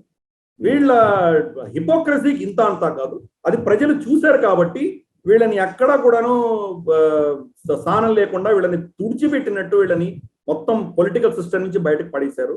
వాళ్ళ నేషనల్ పార్టీస్ ఒకప్పుడు ప్రభుత్వాన్ని శాసించగలిగినటువంటి ప్రైమ్ మినిస్టర్ కూడా జ్యోతి బాసు అవ్వగలిగినటువంటి పార్టీలు ఈ రోజు వాళ్ళు ఒక కార్పొరేటర్ సీట్ కూడా గెలవలేనటువంటి దౌర్భాగ్యపు పరిస్థితికి వచ్చారంటే వాళ్ళ యొక్క పాలసీలు ఈ చైనాకు గొడుగు పట్టడము, నిజంగా చైనా ఏం చేస్తుందో దాన్ని వీళ్ళు ఇక్కడ మనకు తప్పుడు మాటలతో చెప్పడం దీనివల్ల జరిగింది. నిజంగా డెమోక్రసీ ఉంది కాబట్టి మనం ఒక డిసెంట్, ఇంకో ఆల్టర్నేట్ వాయిస్, దీన్ని మనం అలౌ చేస్తున్నాం. కానీ ఆ దేశాల్లో ఎక్కడ కూడా నిరంకుశత్వం ఉన్న దేశాల్లో ఎక్కడ కూడాను ఈ కమ్యూనిస్ట్ భావజాలం చెల్లదు, including communist China. Communist party, communist పేరు ఉంది కానీ అక్కడ కమ్యూనిజం లేదు. అది ఒక ఫ్యాసిస్ట్, ఎక్స్పాన్షనిస్ట్ డిక్టేటర్షిప్ మాత్రమే చైనాలో ఉన్నది. అది కమ్యూనిజం పేరెత్తిన వాళ్ళని కూడా వాళ్ళు ఏమైనా చేయగలరు వాళ్ళు. సో వాళ్ళ విజ్ఞతకు వాళ్ళనే వదిలేద్దాం. నిజంగానే సార్, వాళ్ళ విఘ్నతకు వదిలేద్దాం, కాకపోతే విఘ్నత లేకపోవడమే సమస్య. రైట్, నెక్స్ట్ అంశాల్లోకి వెళదాం సార్. పాకిస్తాన్ కి సంబంధించిన అంశాలు చాలా కనబడుతూ ఉన్నాయి. అందులో నేను పాకిస్తాన్ విషయాల్లోకి వెళ్లే ముందు ఒక చిన్న ఇంట్రెస్టింగ్ ఆర్టికల్ మనకు ఇంటర్నేషనల్ మ్యాగజైన్స్ లో కానివ్వండి లేదా వార్తాపత్రికల్లో వచ్చింది. అదేంటంటే సిఐఏ, అమెరికా గూఢచార సంస్థ సిఐఏ గూఢచారులు ఇబ్బడిగా చాలా మంది మిస్ అవుతున్నారు, పోగొట్టుకోవాల్సి వస్తుంది, కొన్ని ప్లేసెస్ లో చనిపోతూ ఉన్నారు, చాలా ఫాస్ట్ గా జరుగుతోంది ఇది అని చెప్తున్నారు. అండ్ పాకిస్తాన్ లో, ఆఫ్ఘనిస్తాన్ లో, అదేవిధంగా చైనాకి సంబంధించిన సిఐఏ ఆపరేటివ్స్ ఎక్కువగా దొరికిపోతున్న సంఘటనలు ఉన్నాయని అంతర్జాతీయ మాధ్యమాలు వార్తా కథనాలు రాస్తున్నాయి. ఇది దేనికి సంకేతం అంటే సిఐఏని అసలు ప్రపంచంలోనే నిఘా సంస్థల్లో నంబర్ 1 గా సిఐఏ అని చెప్తూ ఉంటారు. అట్లాంటి సిఐఏ ఈ రోజు ఇబ్బందులు పడుతోందా? కరెక్ట్. నిజంగా ఆ రిపోర్ట్స్ చాలా చాలా దుఃఖం ఇస్తాయి మనకు. ఎందుకంటే అమెరికా యొక్క కెపాసిటీ అంతా కూడాను వాళ్ళ స్పై నెట్వర్క్ వల్లనే నిజంగా వాళ్ళు చేయగలరు. ఏ దేశంలో అయినా వాళ్ళు వాళ్ళ ప్రామినెన్స్ కానీ డామినెన్స్ కానీ వాళ్ళు కనుక చూపించాలంటే కనుక అక్కడ వాళ్ళు ఉన్నటువంటి స్పై నెట్వర్కే వాళ్ళకి సాయం చేసేది. భారతదేశంలో కూడా మన మంత్రులు చాలా మంది సిఐ ఏజెంట్స్ గా ఉన్నారని చెప్పి ఇది వరకు మనకు కథనాలు చూసాం. మనము కేజీబీ సిఐకి ఉండింది అని మనం విన్నాం. మనం in fact Morarji Desai CI agent అని చెప్పి కొంతమంది రాశారు. అలాగే ఇందిరాగాంధీ క్యాబినెట్ లో కేజీబీ ఏజెంట్స్ ఉన్నారని రాశారు. ఏదేమైనా కానీ మొత్తానికి ప్రతి దేశంలో కూడాను వాళ్లకు ఇన్ఫర్మేషన్ ఇవ్వగలిగినటువంటి స్పై నెట్వర్క్ ఏదైతే ఉన్నదో అది కాంప్రమైజ్ అవ్వడం మొదలుపెట్టింది. ఇది చాలా డేంజరస్ ట్రెండ్.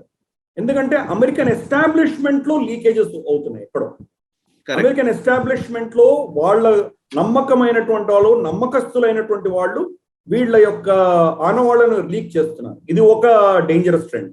రెండవది ఏంటంటే టెక్నాలజీ రాగానే ఆర్టిఫిషియల్ ఇంటెలిజెన్స్ లాంటివి ఇవన్నీ వచ్చిన తర్వాత ఏ ఎలక్ట్రానిక్ కమ్యూనికేషన్ తోటి మీరు ఇన్ఫర్మేషన్ పాస్ ఆన్ చేసే ప్రయత్నం చేసినా మీరు ఆ నెట్ లోకి వచ్చేస్తారు.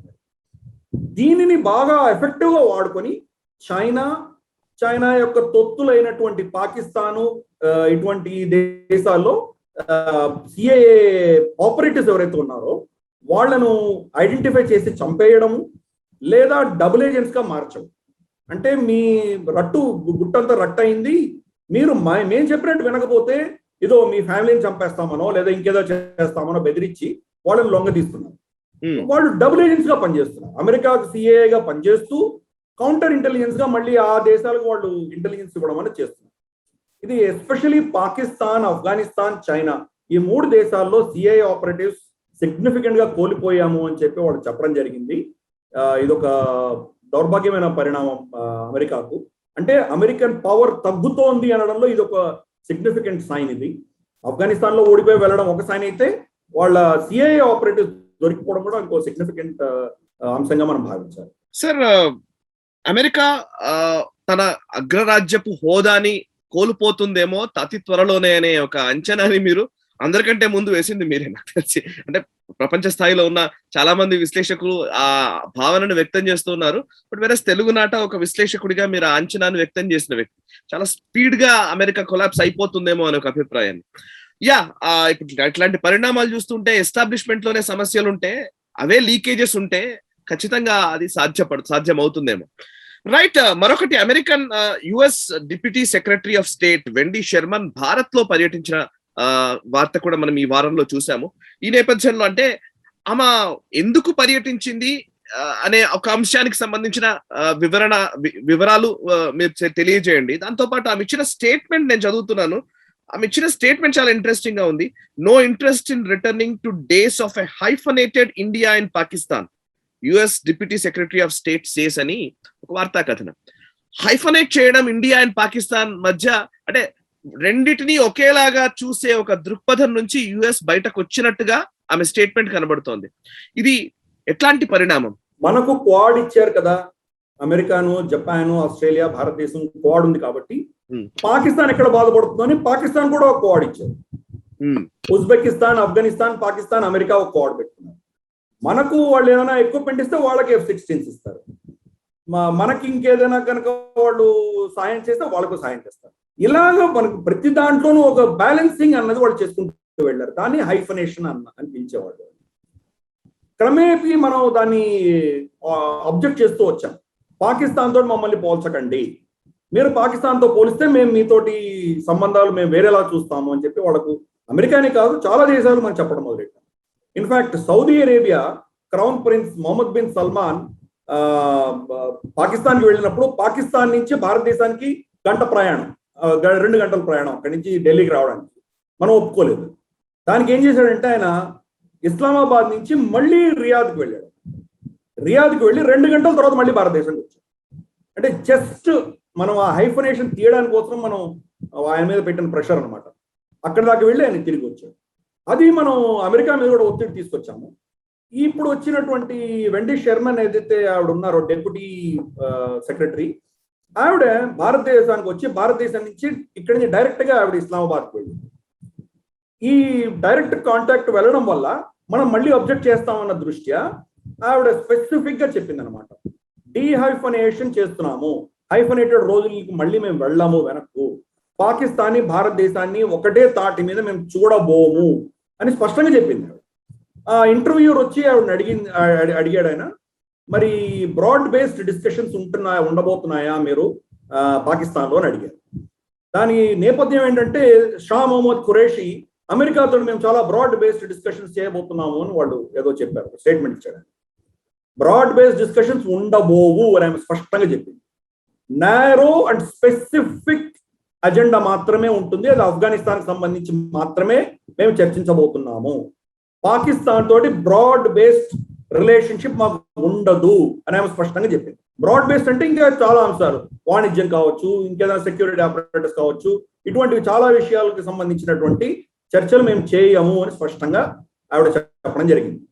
భారతదేశంలో వచ్చి ఆవిడ ఏం చేసింది, అఫ్ కోర్స్ వాళ్ళ ఇంటెలిజెన్స్ తగ్గిపోవడము ఆఫ్ఘనిస్తాన్ లో. ఇప్పుడు భారతదేశం యొక్క ఇంటెలిజెన్స్ అక్కడ చాలా పటిష్టమైనది. అఫ్ కోర్స్ ఐఎస్ఐ ఇంటెలిజెన్స్ చాలా ఎక్కువగా ఉంటుంది అక్కడ ఆఫ్ఘనిస్తాన్ లో.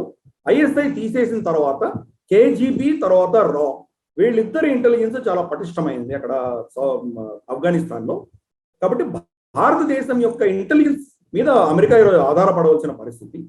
భారతదేశానికి ఏం చేయగలం మనం ఆఫ్ఘనిస్తాన్ లో అన్న దృష్ట్యా చాలా చర్చలు జరుగుతున్నాయి. జయశంకర్ గారిని ఆవిడ కలవడం జరిగింది. ఇంకా ఇతరత్ర కొన్ని మన క్వాడ్కి సంబంధించిన కొన్ని నిర్ణయాలకు సంబంధించిన ఫాలో అప్ యాక్షన్స్ ఇటువంటివన్నీ కూడాను చర్చలు జరిగినాయి ఆవిడతోటి. పాకిస్తాన్ లో మాత్రం స్పెసిఫిక్ అజెండా, అంటే ఆవిడ చెప్పక నేను చెప్పిందంటే నేను క్వశ్చన్ చేయబోతున్నాను అని, అంటే వాళ్ళని గ్రిల్ చేయబోతున్నాను అన్న విధంగా చెప్పింది ఆవిడ. పాకిస్తాన్ని నిజంగా గ్రిల్ చేయడం జరిగింది. కమర్ జావేద్ బాజ్వాన్ కలిసింది ఆవిడ, షా మొహమ్మద్ ఖురేషిని కలిసింది, వాళ్లకు కఠినమైన టఫ్ మెసేజ్ ఇచ్చింది. తాలిబాన్ ఏ ఒప్పందం ప్రకారం వాళ్ళు ఏమేమి చేస్తామని చెప్పారో అది మీరు చేయించే బాధ్యత మీది అని చెప్పింది. ఓకే, అంటే అమెరికా ఒప్పుకుంటోంది ఆఫ్ఘనిస్తాన్ని కంట్రోల్ చేస్తున్నది పాకిస్తానే అని చెప్పకుండానే ఒప్పుకున్నటువంటి స్టేట్మెంట్. తాలిబాన్ ఏం చేయాలి అని పాకిస్తాన్ ఎందుకు చెప్తున్నారు వాళ్ళు? తాలిబాన్కి ఎందుకు చెప్పట్లేదు వాళ్ళు?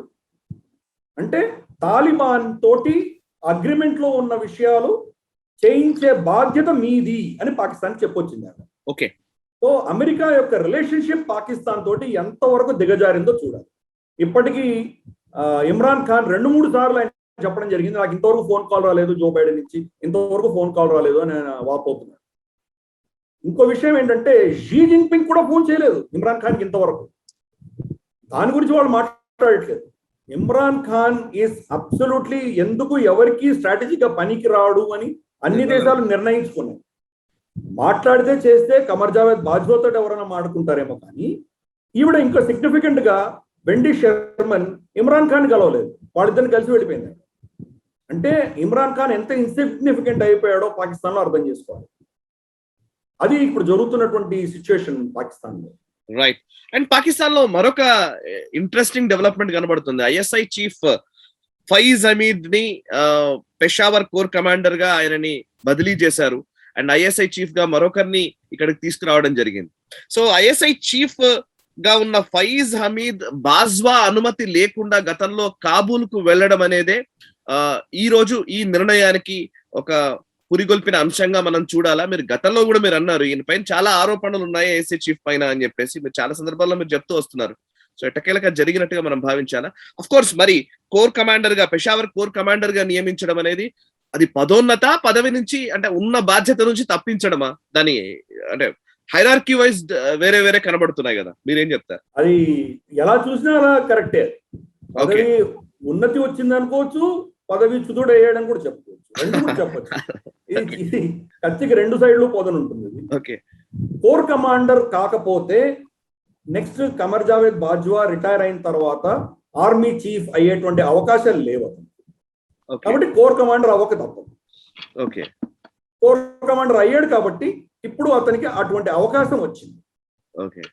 అది ఒక విధంగా చూస్తే మంచి పరిణామం. అతను ఇమ్రాన్ ఖాన్ కి చాలా దగ్గర వ్యక్తి, ఇమ్రాన్ ఖాన్ యొక్క ఫేవరెట్. కాబట్టి బహుశా వచ్చే సంవత్సరం ఇమ్రాన్ ఖాన్ అంటూ ఉంటే, కమర్ జావేద్ బాజ్వా ఎక్స్టెన్షన్ తీసుకోకపోతే ఈ రెండు పెద్ద బిగ్ ఇఫ్స్ అండ్ బట్స్. బహుశా బాజ్వా కూడాను 1.5 years ఇంకా ఆయన ఎక్స్టెన్షన్ తీసుకునేటువంటి సంవత్సరంన్నర ఎక్స్టెన్షన్ తీసుకునేటువంటి అవకాశాలు ఉన్నాయి. ఇమ్రాన్ ఖాన్ అంతవరకు ఉంటాడో లేదో పెద్ద ప్రశ్నగా ఉంది. ఈ రెండు నిజంగా జరిగితే అప్పుడు ఇమ్రాన్ ఖాన్ ఫైజ్ హమీద్ని ఎన్నుకునేటువంటి ఆయనని సెలెక్ట్ చేసేటువంటి అవకాశాలు ఉన్నాయి. ఫైజ్ హమీద్ కంటే కూడా ఇంకా సీనియర్స్ 3 ఉన్నారు. 4 పేర్లు సీనియర్ మోస్ట్ 4 పేర్లు ప్రైమ్ మినిస్టర్ పంపించడం జరుగుతుంది. ప్రైమ్ మినిస్టర్ అప్పుడు వాళ్ళ 4 ఎవరినో ఒకరిని ఆర్మీ చీఫ్ గా చూస్ చేసేటువంటి అథారిటీ ఆయనకు ఉన్నది. వచ్చే సంవత్సరం అటువంటి అవకాశం ఫైజ్ హమీద్కి ఉన్నది. ఇప్పుడు 11 కోర్ పెషావర్ కి ఆయన పెషావర్ కమాండ్ గా వెళ్తున్నందుకు ఆయనకు అటువంటి అవకాశం ఉన్నది. ఇది ఒక అనాలిసిస్. రెండవది, ఆయన ఐఎస్ఐ చీఫ్ గా డైరెక్ట్ గా ప్రైమ్ మినిస్టర్ తోటి ఇంటరాక్ట్ చేసేవాడు, ఆర్మీ చీఫ్ తో ఇంటరాక్ట్ చేసేవాడు కాదు. అంటే చేయవలసిన అవసరం లేదు. కమాండ్ స్ట్రక్చర్ లో he is reporting to prime minister. Prime minister appoint చేస్తాడు ఐఎస్ఐ చీఫ్. దాని నుంచి పోయి ఇప్పుడు ఆయన ప్రైమ్ మినిస్టర్ కాదు కదా, ఆర్మీ చీఫ్ తో మాట్లాడాలన్నా కానీ కూడా ఆయనకు ఆల్రెడీ ఒక చీఫ్ ఆఫ్ స్టాఫ్ ఒక ఆయన ఉంటారు, ఆయనతోటి అడ్జుటెంట్స్ తోటి మాట్లాడాలి. వాళ్ళు పర్మిషన్ ఇస్తే కానీ ఆర్మీ చీఫ్ తో కూడా మాట్లాడటానికి. ఇన్ దాట్ సెన్స్ ఆయన పొజిషన్ అనేది చాలా తక్కువ లెవెల్ కి దిగజారిందని మనం అనుకోవాలి. రెండవది, ఆయనకి ఇచ్చినటువంటి ఇలాకా ఏంటి? ఆఫ్ఘనిస్తాన్ తోటి సరిహద్దు ఉన్నటువంటి ప్రాంతం పెషావర్ ఇచ్చారు. పెషావర్ లో తెహ్రీకే తాలిబాన్ పాకిస్తాన్ ఉధృతంగా నడుస్తున్నది. ఒకవేళ టీటీపీని ఈయన కంట్రోల్ చేయలేని పరిస్థితిలో ఆయనకు ఆర్మీ చీఫ్ అయ్యేటువంటి అవకాశాలు క్షీణిస్తాయి. అంతేకాదు ఆయన మీద ఎంక్వైరీలు ఇటువంటి ఆల్రెడీ ఏవైతే జరుగుతున్నాయో వాటికి బలం వచ్చేటువంటి అవకాశం కూడా ఉంది. ఆయన కాబూల్కి వెళ్ళిన తర్వాత కొంతమంది స్త్రీలతోటి ఆయన చేసినటువంటి వ్యవహారాలంతా కూడాను సీసీటీవీ కెమెరా ఫుటేజ్ అంతా కూడాను దొరికింది. మనం ఇదివరకు గ్లోబల్ రౌండ్ లో చర్చించుకున్నాం దీని గురించి. అవన్నీ కూడా ఇన్వెస్టిగేషన్స్ జరుగుతున్నాయి. కాబట్టి ఇది డబుల్ ఎడ్జ్ స్టోర్డ్ అనమాట. ఆయన ఏమవుతాడో అన్నది చెప్పలేము. అలాగే మనకు అక్కడ అంజుమ్ ఎవరైతే ఉన్నారో నదీం అంజుమ్ అన్న వ్యక్తి కరాచీ కోర్ కమాండర్, అతన్ని ఇప్పుడు ఐఎస్ఐ చీఫ్ చేశారు. ఇక్కడ ఒక ట్విస్ట్ ఏంటంటే ఐఎస్ఐ చీఫ్ ని ప్రైమ్ మినిస్టర్ నోటిఫికేషన్ వస్తే కానీ ఐఎస్పిఆర్ అనౌన్స్ చేయడానికి వీల్లేదు. ఐఎస్పిఆర్ అంటే ఇంటర్ సర్వీసెస్ పబ్లిసిటీ వింగ్ అనమాట. వాళ్ళ పబ్లిసిటీ వాళ్ళే ప్రెస్ నోట్స్ అన్ని ఇస్తుంటారు ఆర్మీకి సంబంధించి రిలేషన్స్, పబ్లిక్ రిలేషన్స్. వాళ్ళు దీన్ని ముందస్తుగా అనౌన్స్ చేసేసారు. ఈ చేంజెస్ అన్ని కూడా ప్రైమ్ మినిస్టర్ ఇంకా సంతకం పెట్టకుండా వీళ్ళు అనౌన్స్ చేశారు. యాక్చువల్గా కమర్ జావేద్ బాజ్వా ప్రైమ్ మినిస్టర్ని కలిశారు. వాళ్ళ కోర్ కమాండర్స్ మీటింగ్ అయిపోయిన తర్వాత ఇక్కడ కోర్ కమాండర్స్ మీటింగ్ లో ఈ నిర్ణయాలు జరిగాయని చెప్పి ప్రైమ్ మినిస్టర్ బ్రీఫ్ చేశారు. ఆయన బ్రీఫ్ చేయగానే ఐఎస్పిఆర్ రిలీజ్ చేసేసింది. ప్రైమ్ మినిస్టర్ ఆఫీస్ నుంచి నోటిఫికేషన్ రాకుండానే వీళ్ళు అనౌన్స్ చేసేసరికి ఇమ్రాన్ ఖాన్ గుర్రుమని. ఇమ్రాన్ ఖాన్ దీనికి వ్యతిరేకించి నేను ఇంకా అప్రూవ్ చేయలేదు, మీరు ఎలా చేశారో అని. ఎందుకంటే అతనికి favourite Faiz Hameed. Okay. So ఇప్పుడు ఇంకా టసులు నడుస్తున్నది, ఎవరు తగ్గుతారో చూడాలి. బహుశా బ్యాక్ డేట్ వేసి ఇమ్రాన్ ఖానే సైన్ చేసి ఓకే ఓకే అంటాడా, లేకపోతే కమర్ జావేద్ బాజ్వా తప్పైపోయింది మీరే నిర్ణయించండి, ప్రస్తుతానికి వీడిని కానివ్వండి, ఓ 2 నెలల తర్వాత మళ్ళీ మారుద్దాం అని ఏదైనా అనొచ్చా, ఏమవుతుందో తెలియదు. ఏదేమైనా కానీ కూడా ఇమ్రాన్ ఖాన్ పబ్లిక్ గా దీన్ని ఎక్స్పోజ్ చేయడంతో డీప్ స్టేట్ ఆఫ్ పాకిస్తాన్ ఏదైతే ఉన్నదో వాళ్ళు ఇమ్రాన్ ఖాన్ మీద గుర్రుమను. ఇదే పరిస్థితి నవాజ్ షరీఫ్ చేశారు. నవాజ్ షరీఫ్ ని వేటాడి ఆయన్ని ఉద్యోగచ్యుతుడిని చేసి దేశ బహిష్కరణకు గురి చేశారు. అటువంటిది ఇమ్రాన్ ఖాన్ కూడా జరిగేటువంటి సూచనలు మనకు కనిపిస్తున్నాయి. సో ఇప్పుడు పండోరా పేపర్స్ కి సంబంధించి కూడా మనం లీక్ అయిన సందర్భం మనం చూస్తున్నాం. దాని గురించి కూడా ఒకసారి వివరించండి సార్. అంటే బేసికలీ పనామా పేపర్స్, ఇప్పుడు పండోరా పేపర్స్, సో ఇవన్నీ ఏంటి అసలు, ఈ కథా కమాం ఇష్యూ ఏంటి? ఒకటి. నెంబర్ 2, మీరు అన్నారు ఇందాక పనామా పేపర్స్ ని బేస్ చేసుకుని అప్పుడు నవాజ్ షరీఫ్ ని టార్గెట్ చేయడం జరిగింది. అండ్ ఈ రోజు ఈ పండోరా పేపర్స్ లో ఇమ్రాన్ ఖాన్ పాత్ర గురించి కూడా అండ్ అనేక మంది ఉన్నతాధికారుల పాత్ర గురించి కూడా ప్రస్తావన కూడా ఉంది. అఫ్ కోర్స్ భారతదేశానికి సంబంధించి, ఇరాన్ సంబంధించి, చాలా దేశాలకు సంబంధించిన పేరెన్నిక కన్నా వ్యక్తుల పేర్లు అందులో నమోదైన పరిస్థితి. సో ఈ నేపథ్యంలో పాకిస్తాన్ కి కన్ఫైన్ అయితే ఈ రోజు మన డిస్కషన్ కి సంబంధించి, సో పాకిస్తాన్ విషయంలో మీరు ఏం చెప్తారు? ఈ పండోరా పేపర్స్ లో వాళ్ళ ఆర్మీ జనరల్స్, తర్వాత రిటైర్డ్ ఆర్మీ జనరల్స్, అలాగే ఇమ్రాన్ ఖాన్ చాలా దగ్గరగా ఉన్నటువంటి, ఇమ్రాన్ ఖాన్ కి ఏటీఎం కార్డ్స్ అని చెప్పుకునేటువంటి వ్యక్తులందరూ దాంట్లో ఇన్వాల్వ్ అయి ఉన్నారు. ఓకే. అంటే ఆ దేశాన్ని ఎంత దారుణంగా లూట్ చేసి అక్కడ సంపదను బయటకు తీసుకెళ్లిపోయారో ఈ పండోరా పేపర్స్ చెప్తున్నాయి. ఆల్రెడీ పనామా పేపర్స్ లో, తర్వాత ఇతరత్ర మిగతా చాలా ఇటువంటి కేసుల్లో వాళ్ళు ఎక్స్పోజ్ అయిపోయి, ఇమ్రాన్ ఖాన్ ఎలక్షన్ అప్పుడు నేను ఆ పైసలంతా వెనక్కి తీసుకొస్తాను అని చెప్పి ప్రగల్భాలు పలికి, దాని దృష్ట్యా నవాజ్ షరీఫ్ ని కార్నర్ చేసి ఆయన్ను దేశ బహిష్కృతుడిని చేసినటువంటి ఉదంతం ఇప్పుడు పిఎంఎల్ నవాజ్ ఇమ్రాన్ ఖాన్ ని ప్రశ్నిస్తోంది. నువ్వు కూడా రిజైన్ చేస్తావా? మరి నీ దగ్గర ఉన్న మనుషులందరూ కూడా దీనిలో ఇన్వాల్వ్ కదా. మా నాన్నను నువ్వు అనవసరంగా నువ్వు దోషిగా చెప్పి నువ్వు ఆయన్ని మళ్ళీ ఎలక్షన్ కంటెస్ట్ చేయకుండా చేశావే, నీ పరిస్థితి ఏంటి అని మరియం నవాజ్ ప్రశ్నిస్తోంది. మరియం నవాజ్ యాక్చువల్ గా ఐఎస్ఐ చీఫ్ ఫయాజ్ హమీద్ కి వ్యతిరేకంగా కోర్టులో కేసు వేసింది. ఆవిడ మా నాన్న మీద వీళ్ళు ఒక దుష్ప్రచారం చేసి ఫేక్ నెరేటివ్ తోటి ఆయనను పదవిచ్యుతుడిని చేశారు, దీని మీద ఇన్వెస్టిగేషన్ చేసి వీళ్ళ మీద చర్య తీసుకోవాలి అని ఆవిడ కేసు వేసింది. పండోరా పేపర్స్ కు సంబంధించి లీక్ రాగానే ఇంకా ఆవిడకి బలం వచ్చినటువంటి పరిస్థితి వచ్చి, పండోరా పేపర్ లో ఎవరు దోషులైనా వాళ్ళని మేము శిక్షిస్తాము అని ప్రగల్భాలు అయితే ఇమ్రాన్ ఖాన్ పలికాడు. కానీ నీ దగ్గర ఉన్న క్లోజెస్ట్ క్యాబినెట్ మినిస్టర్ నువ్వేం ఈ రోజు దాకా సాక్ చేయలేదు కదా. మరి ఇవన్నీ ఏంటంటే ప్రజల కోసం చెప్పేది వేరే, నిజంగా అక్కడ లోపల జరిగేటువంటి విషయాలు వేరే. లక్కీగా ఏంటంటే ఆయన పేరు బయటికి రాలేదు, ఇమ్రాన్ ఖాన్ పేరు బయటికి రాలేదు. ఓకే. అందరూ చేసేది ఇదే, అక్కడి నుంచి ధనం తీసుకెళ్లి వాళ్ళు ఇతరత్ర వేరే దేశాలలో ఎలా దాచుకుంటారు అని. సరే, మన దేశం సంబంధించి అనిల్ అంబానీ, సచిన్ టెండూల్కర్ లాంటి వాళ్ళ పేర్లు కూడా బయటకు వచ్చినాయి. 300 పేర్లు మన భారతదేశం నుంచి వస్తే ఒక్క పాకిస్తాన్ నుంచి 700 పైగా పేర్లు వచ్చాయి. అంటే చూడొచ్చు దాని యొక్క ఇంటెన్సిటీ చూడొచ్చు ఎలా ఉందో. పెద్ద పెద్ద వాళ్ళందరూ ఇన్వాల్వ్ దీంట్లో. Tony Blair, former prime minister of UK involve దీంట్లో. King Jordan, King Abdullah of Jordan involve దీంట్లో. చాలా మంది. అంటే ట్యాక్స్ హేవెన్స్ అంటారు. ట్యాక్స్ హేవెన్స్ అంటే కొన్ని దేశాల్లో ట్యాక్స్ తక్కువ ఉంటుంది కాబట్టి అక్కడ మనం సొమ్ము దాచుకుంటే ఈ దేశంలో ఉన్న ట్యాక్స్ ని తప్పించుకోవచ్చు అన్న దృష్ట్యా చేస్తారు. ఇన్ఫాక్ట్ ఇది ఒక మంచి పరిణామం ఈ రోజే వచ్చింది. 136 దేశాలు ఈ రోజు ఒక అగ్రిమెంట్, ఒప్పందం మీద సంతకం పెట్టాయి. దాంట్లో భారతదేశం కూడా ఒక భాగమే. దానికి ఏంటంటే మినిమం 15% ట్యాక్స్ మనం ఏ దేశమైనా కంపెనీల మీద లెవీ చేయాలి అని ఒక ఒప్పందం వచ్చాయి. ఇతరత్ర వేరే దేశాల నుంచి వస్తున్న కంపెనీలు, మల్టీనేషనల్ కంపెనీస్, ఫారెన్ కంపెనీస్ మీద ట్యాక్స్ హేవెన్ అంటే వాళ్ళకు మీరు పన్ను కట్టక్కర్లేదు అని చెప్పడం వల్ల చాలా దేశాలలో ట్యాక్స్ ఎవేషన్ ఉన్నది. ఫర్ ఇన్స్టెన్స్ డొనాల్డ్ ట్రంప్, ఆయన నిజంగా అమెరికాలో ట్యాక్సే కట్టేవాడు కాదు. ఎందుకంటే ఈ ట్యాక్స్ హేవెన్స్ అని వాడుకునేవాడు. ఆయన ఐర్లాండ్, సింగపూర్, మారిషియస్, ఇటువంటివన్నీ, కేమన్ ఐలాండ్స్, సెంట్ కిట్స్, వీటిలంతా పైసలు పెట్టేసి అక్కడి నుంచి వాళ్ళు ట్యాక్స్ లేదు కాబట్టి వాళ్ళు సంతోషించారు. అలా చేసేవాడు అనమాట. ఈ ఒప్పందం ప్రకారము 136 దేశాలు సంతకం పెట్టడంతో 4 దేశాలు సంతకం పెట్టలేదు. దాంట్లో పాకిస్తాన్ ఒకటి. పాకిస్తాన్, శ్రీలంక, ఈ రెండు మన దగ్గర ఉన్నటువంటి దేశాలు 2 సంతకం పెట్టలేదు. ఈ 2 దేశాలు ఎందుకు పెట్టలేదు? పాకిస్తాన్ యాక్చువల్లీ అబ్స్టైన్ చేసింది. మిగతా మేజర్ కంట్రీస్ అన్ని కూడా సంతకం పెట్టాయి.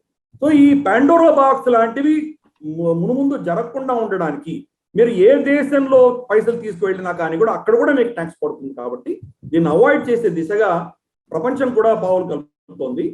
పాకిస్తాన్ లో మాత్రం ఇది ఆమ్ బాత్ అంటారు కదా, రొటీన్ అయిపోయింది. నిజంగా ప్రతిరోజు వాళ్ళ పెద్ద విషయమే కాదు. నిజంగా వాళ్ళు ఆ లూట్ చేయకపోతే నువ్వు నేతనే కాదన్న లెవెల్లో వాళ్ళందరూ ఉన్నారు. అలా దౌర్భాగ్యమైన పరిస్థితి. ఆ దేశాన్ని విపరీతంగా దోచేశారు. అది చాలా గడ్డు పరిస్థితిలో ఉంది. ఎకానమిక్ కొలాప్స్ అయిపోయింది. హసన్ నిసార్ అని వాళ్ళ జర్నలిస్ట్ ఇంకా హడ్డీ టూట్ గా అన్నాడు. ఈ రీడ్ కే హడ్డీ టూట్ గా అన్నాడు. బ్యాక్ బోన్ విరిగిపోయింది మంది అన్నాడు. విరిగిపోయిన బ్యాక్ బోన్ అతికించలేరు కదా మీరు. వాళ్ళ ఎకానమీ మొత్తం విరిగిపోయింది అని ఆయన స్టేట్మెంట్ ఇచ్చాడు. అది ఈరోజు పాకిస్తాన్ పరిస్థితి. కానీ వీళ్ళందరూ మాత్రం దొండుకుంటున్నారు. అది పాండోరా బాక్స్ చరిత్ర. సార్, మరొక సిగ్నిఫికెంట్ డెవలప్మెంట్ ఒకటి ఉంది కనిపిస్తోంది. అది చైనాకి సంబంధించి. చైనా మామూలుగా సిపిఈసి కారిడార్ కి సంబంధించి, సిపిఈసి కి సంబంధించి గ్వడార్ పోర్ట్ లో ఎక్కువగా పెట్టుబడులు పెట్టడము, ఆ డెవలప్మెంట్ యాక్టివిటీస్, వాటి గురించి మనకు అందరికీ తెలిసిందే. బట్ ఎందుకు చైనా కన్ను సడన్ గా కరాచీ పోర్ట్ వైపు మళ్ళింది అనే ఒక క్వశ్చన్ వచ్చేలాగా, కరాచీ పోర్ట్ లో $3.5 బిలియన్ వరకు ఇన్వెస్ట్ చేయాలని, డెవలప్మెంట్ కోసం ఖర్చు చేయాలని చైనా నిర్ణయం తీసుకున్నట్టుగా కనబడుతోంది. సో వాళ్ళ ఇంట్రెస్ట్ గ్వడార్ నుంచి కరాచీకి షిఫ్ట్ అయిందా? కరాచీ అనేది ఆల్రెడీ డెవలప్డ్ పోర్ట్. అవును. అది నిజంగా అమెరికా నౌకలన్నీ అక్కడికి వచ్చేవి, ఆఫ్ఘనిస్తాన్ కి సంబంధించినవి. వాళ్ళ పెద్ద పెద్ద ట్యాంక్స్, వాళ్ళ హంవీస్, వాళ్ళ మొత్తం ఎక్విప్మెంట్ అంతా కూడా కరాచీ నుంచే వెళ్ళేది. కాబట్టి కరాచీ ఆల్రెడీ బాగా డెవలప్డ్ పోర్ట్. ఇన్ఫాక్ట్ వాళ్ళ నేవల్ బేస్ అక్కడే ఉంది. పాకిస్తాన్ నేవల్ బేస్ అక్కడే ఉన్నది.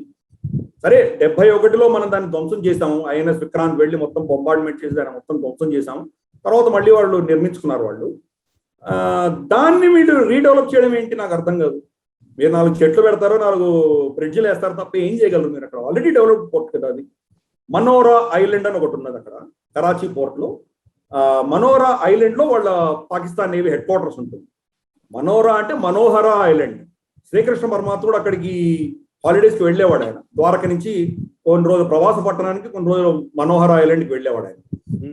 అక్కడి నుంచి వాళ్ళు మెయిన్ ల్యాండ్ కి బ్రిడ్జ్లు వేస్తున్నారు చైనా. ఇలా ఏదో డెవలప్ చేసి $3.5 బిలియన్ అక్కడ ఇన్వెస్ట్ చేస్తున్నారు. మీకు పక్కన బార్డర్ పెట్టుకొని 43 ఏళ్ల లీజ్ మీ చేతిలో పెట్టుకొని మీరు కరాచీ మీద ఎందుకు ఇన్వెస్ట్ చేస్తున్నారు అంటే, బార్డర్ మీ యొక్క పెట్టుబడి విఫలమైంది అని మీరే ఒప్పుకుంటున్నారు. ఫస్ట్ అది. సెకండ్ది, కరాచీ పోర్టులో పైసలు ఇచ్చినట్టే ఇచ్చి కరాచీ పోర్ట్ యొక్క కంట్రోల్ వాళ్ళు తీసుకునేటువంటి ప్రయత్నం చేస్తున్నారు.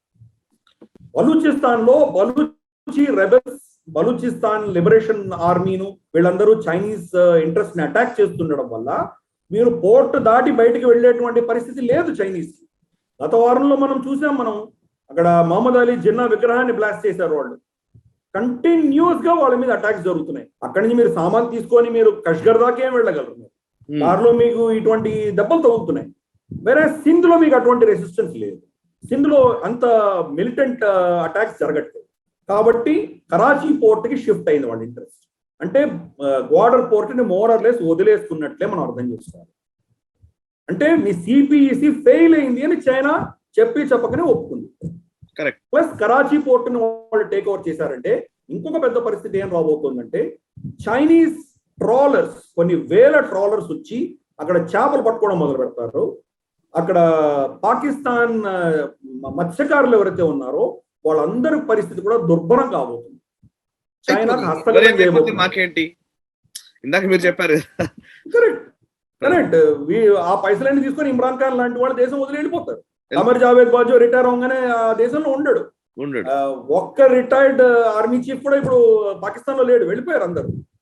వాళ్ళు వెళ్ళిపోతారు, కానీ ప్రజల పరిస్థితి ఏంటి? అది అక్కడ ఉన్నటువంటి దౌర్భాగ్యం. ఇదే పరిస్థితి ఆఫ్ఘనిస్తాన్ లో కూడా ఉంది సార్. మీరు లాస్ట్ టైం మీరు నాకు కూడా ఒక వీడియో ఆఫ్లైన్ షేర్ చేశారు, చాలా బాధాకరం. అంటే అది బాగా వైరల్ అయిన వీడియోనే. ఆఫ్ఘనిస్తాన్ నుంచి చిన్న పిల్లలు ఏదో కొన్ని తీసుకొని ట్రక్కుల కింద దాన్ని పట్టుకొని వేలాడుతూ మెల్లిగా పాకిస్తాన్ లోకి ఎంటర్ అయిన విజువల్స్ మనం చూసాం. చాలా అంతర్జాతీయ మాధ్యమాలు కూడా వాటికి సంబంధించిన విజువల్స్ చేశాయి. సో ఈ నేపథ్యంలోనే మరి ఏంటో ఇప్పుడు లేటెస్ట్ గా స్పిన్ బోల్డాక్ బార్డర్ ని తాలిబాన్లు మూసేయాలని నిర్ణయం తీసుకోవడం మనం ఇప్పుడు చూస్తూ ఉన్నాం. సో పాకిస్తాన్ కు ఆఫ్ఘనిస్తాన్ కు మధ్య ఈ బార్డర్ల దగ్గర జరుగుతున్న ఈ ఘర్షణ, లేకపోతే అట్నుంచి ఇట్నుంచి అటు జరుగుతున్న దాన్ని ఏమంటారు, స్మగ్లింగా లేకపోతే ట్రేడా, whatever it may be, ఇంత దారుణమైన స్థితిలోకి ఎందుకు చేరుకుంది? అక్కడ జరుగుతున్న పరిణామాల గురించి ఏమైనా వివరించగలుగుతారా? నిజంగా చాలా దుర్భరమైన పరిస్థితిలో ఆఫ్ఘాన్ ప్రజలు ఉన్నారు ఈరోజు. తిండి లేక వాళ్ళు అలమటిస్తున్నటువంటి కుటుంబాలు గతి లేని పరిస్థితిలో వాళ్ళ పిల్లలను వాళ్ళు పాకిస్తాన్కి పంపిస్తున్నారు. పాకిస్తాన్కి వెళ్ళడానికి కూడా అక్కడి నుంచి వాళ్ళు వస్తున్నటువంటి ట్రక్కుల కింద వాళ్ళు దాచిపెట్టుకొని వాళ్ళకి ఇచ్చినటువంటి బ్యాగులు తీసుకొని వాళ్ళు వస్తున్నారు. ఆ బ్యాగులు ఏముందో పిల్లలకు తెలియదు పాపం. అక్కడ డ్రగ్స్ ఇటువంటివన్నీ కూడా కాంట్రాబ్యాండ్ ఏవైతే ఉన్నాయో అక్కడి నుంచి పంపిస్తున్నారు వాళ్ళు. బహుశా ఆయుధాలు కూడా ఉండొచ్చు, వాళ్ళకి పిల్లలకి ఏం తెలియదు పాపం. దాంట్లో గ్రానైడ్స్ ఉన్నాయంటే పేలే అంటే కూడా చచ్చిపోతారు వాళ్ళు. వాళ్ళకి ఏమీ తెలియదు. సీల్ చేసి ఇస్తున్నారు. వాళ్ళు బార్డర్ దాటంగానే పరిగెత్తిపోయి దాచిపెట్టుకొని వాళ్ళు పాకిస్తాన్ రేంజర్స్ కి దొరకకుండా తప్పించుకొని వెళ్ళిపోయి పక్కన చుట్టుపక్కల గ్రామాల్లో ఉన్నటువంటి ఇన్ఫార్మర్స్ కి వెళ్ళి అది హ్యాండ్ ఓవర్ చేసి రావాలి.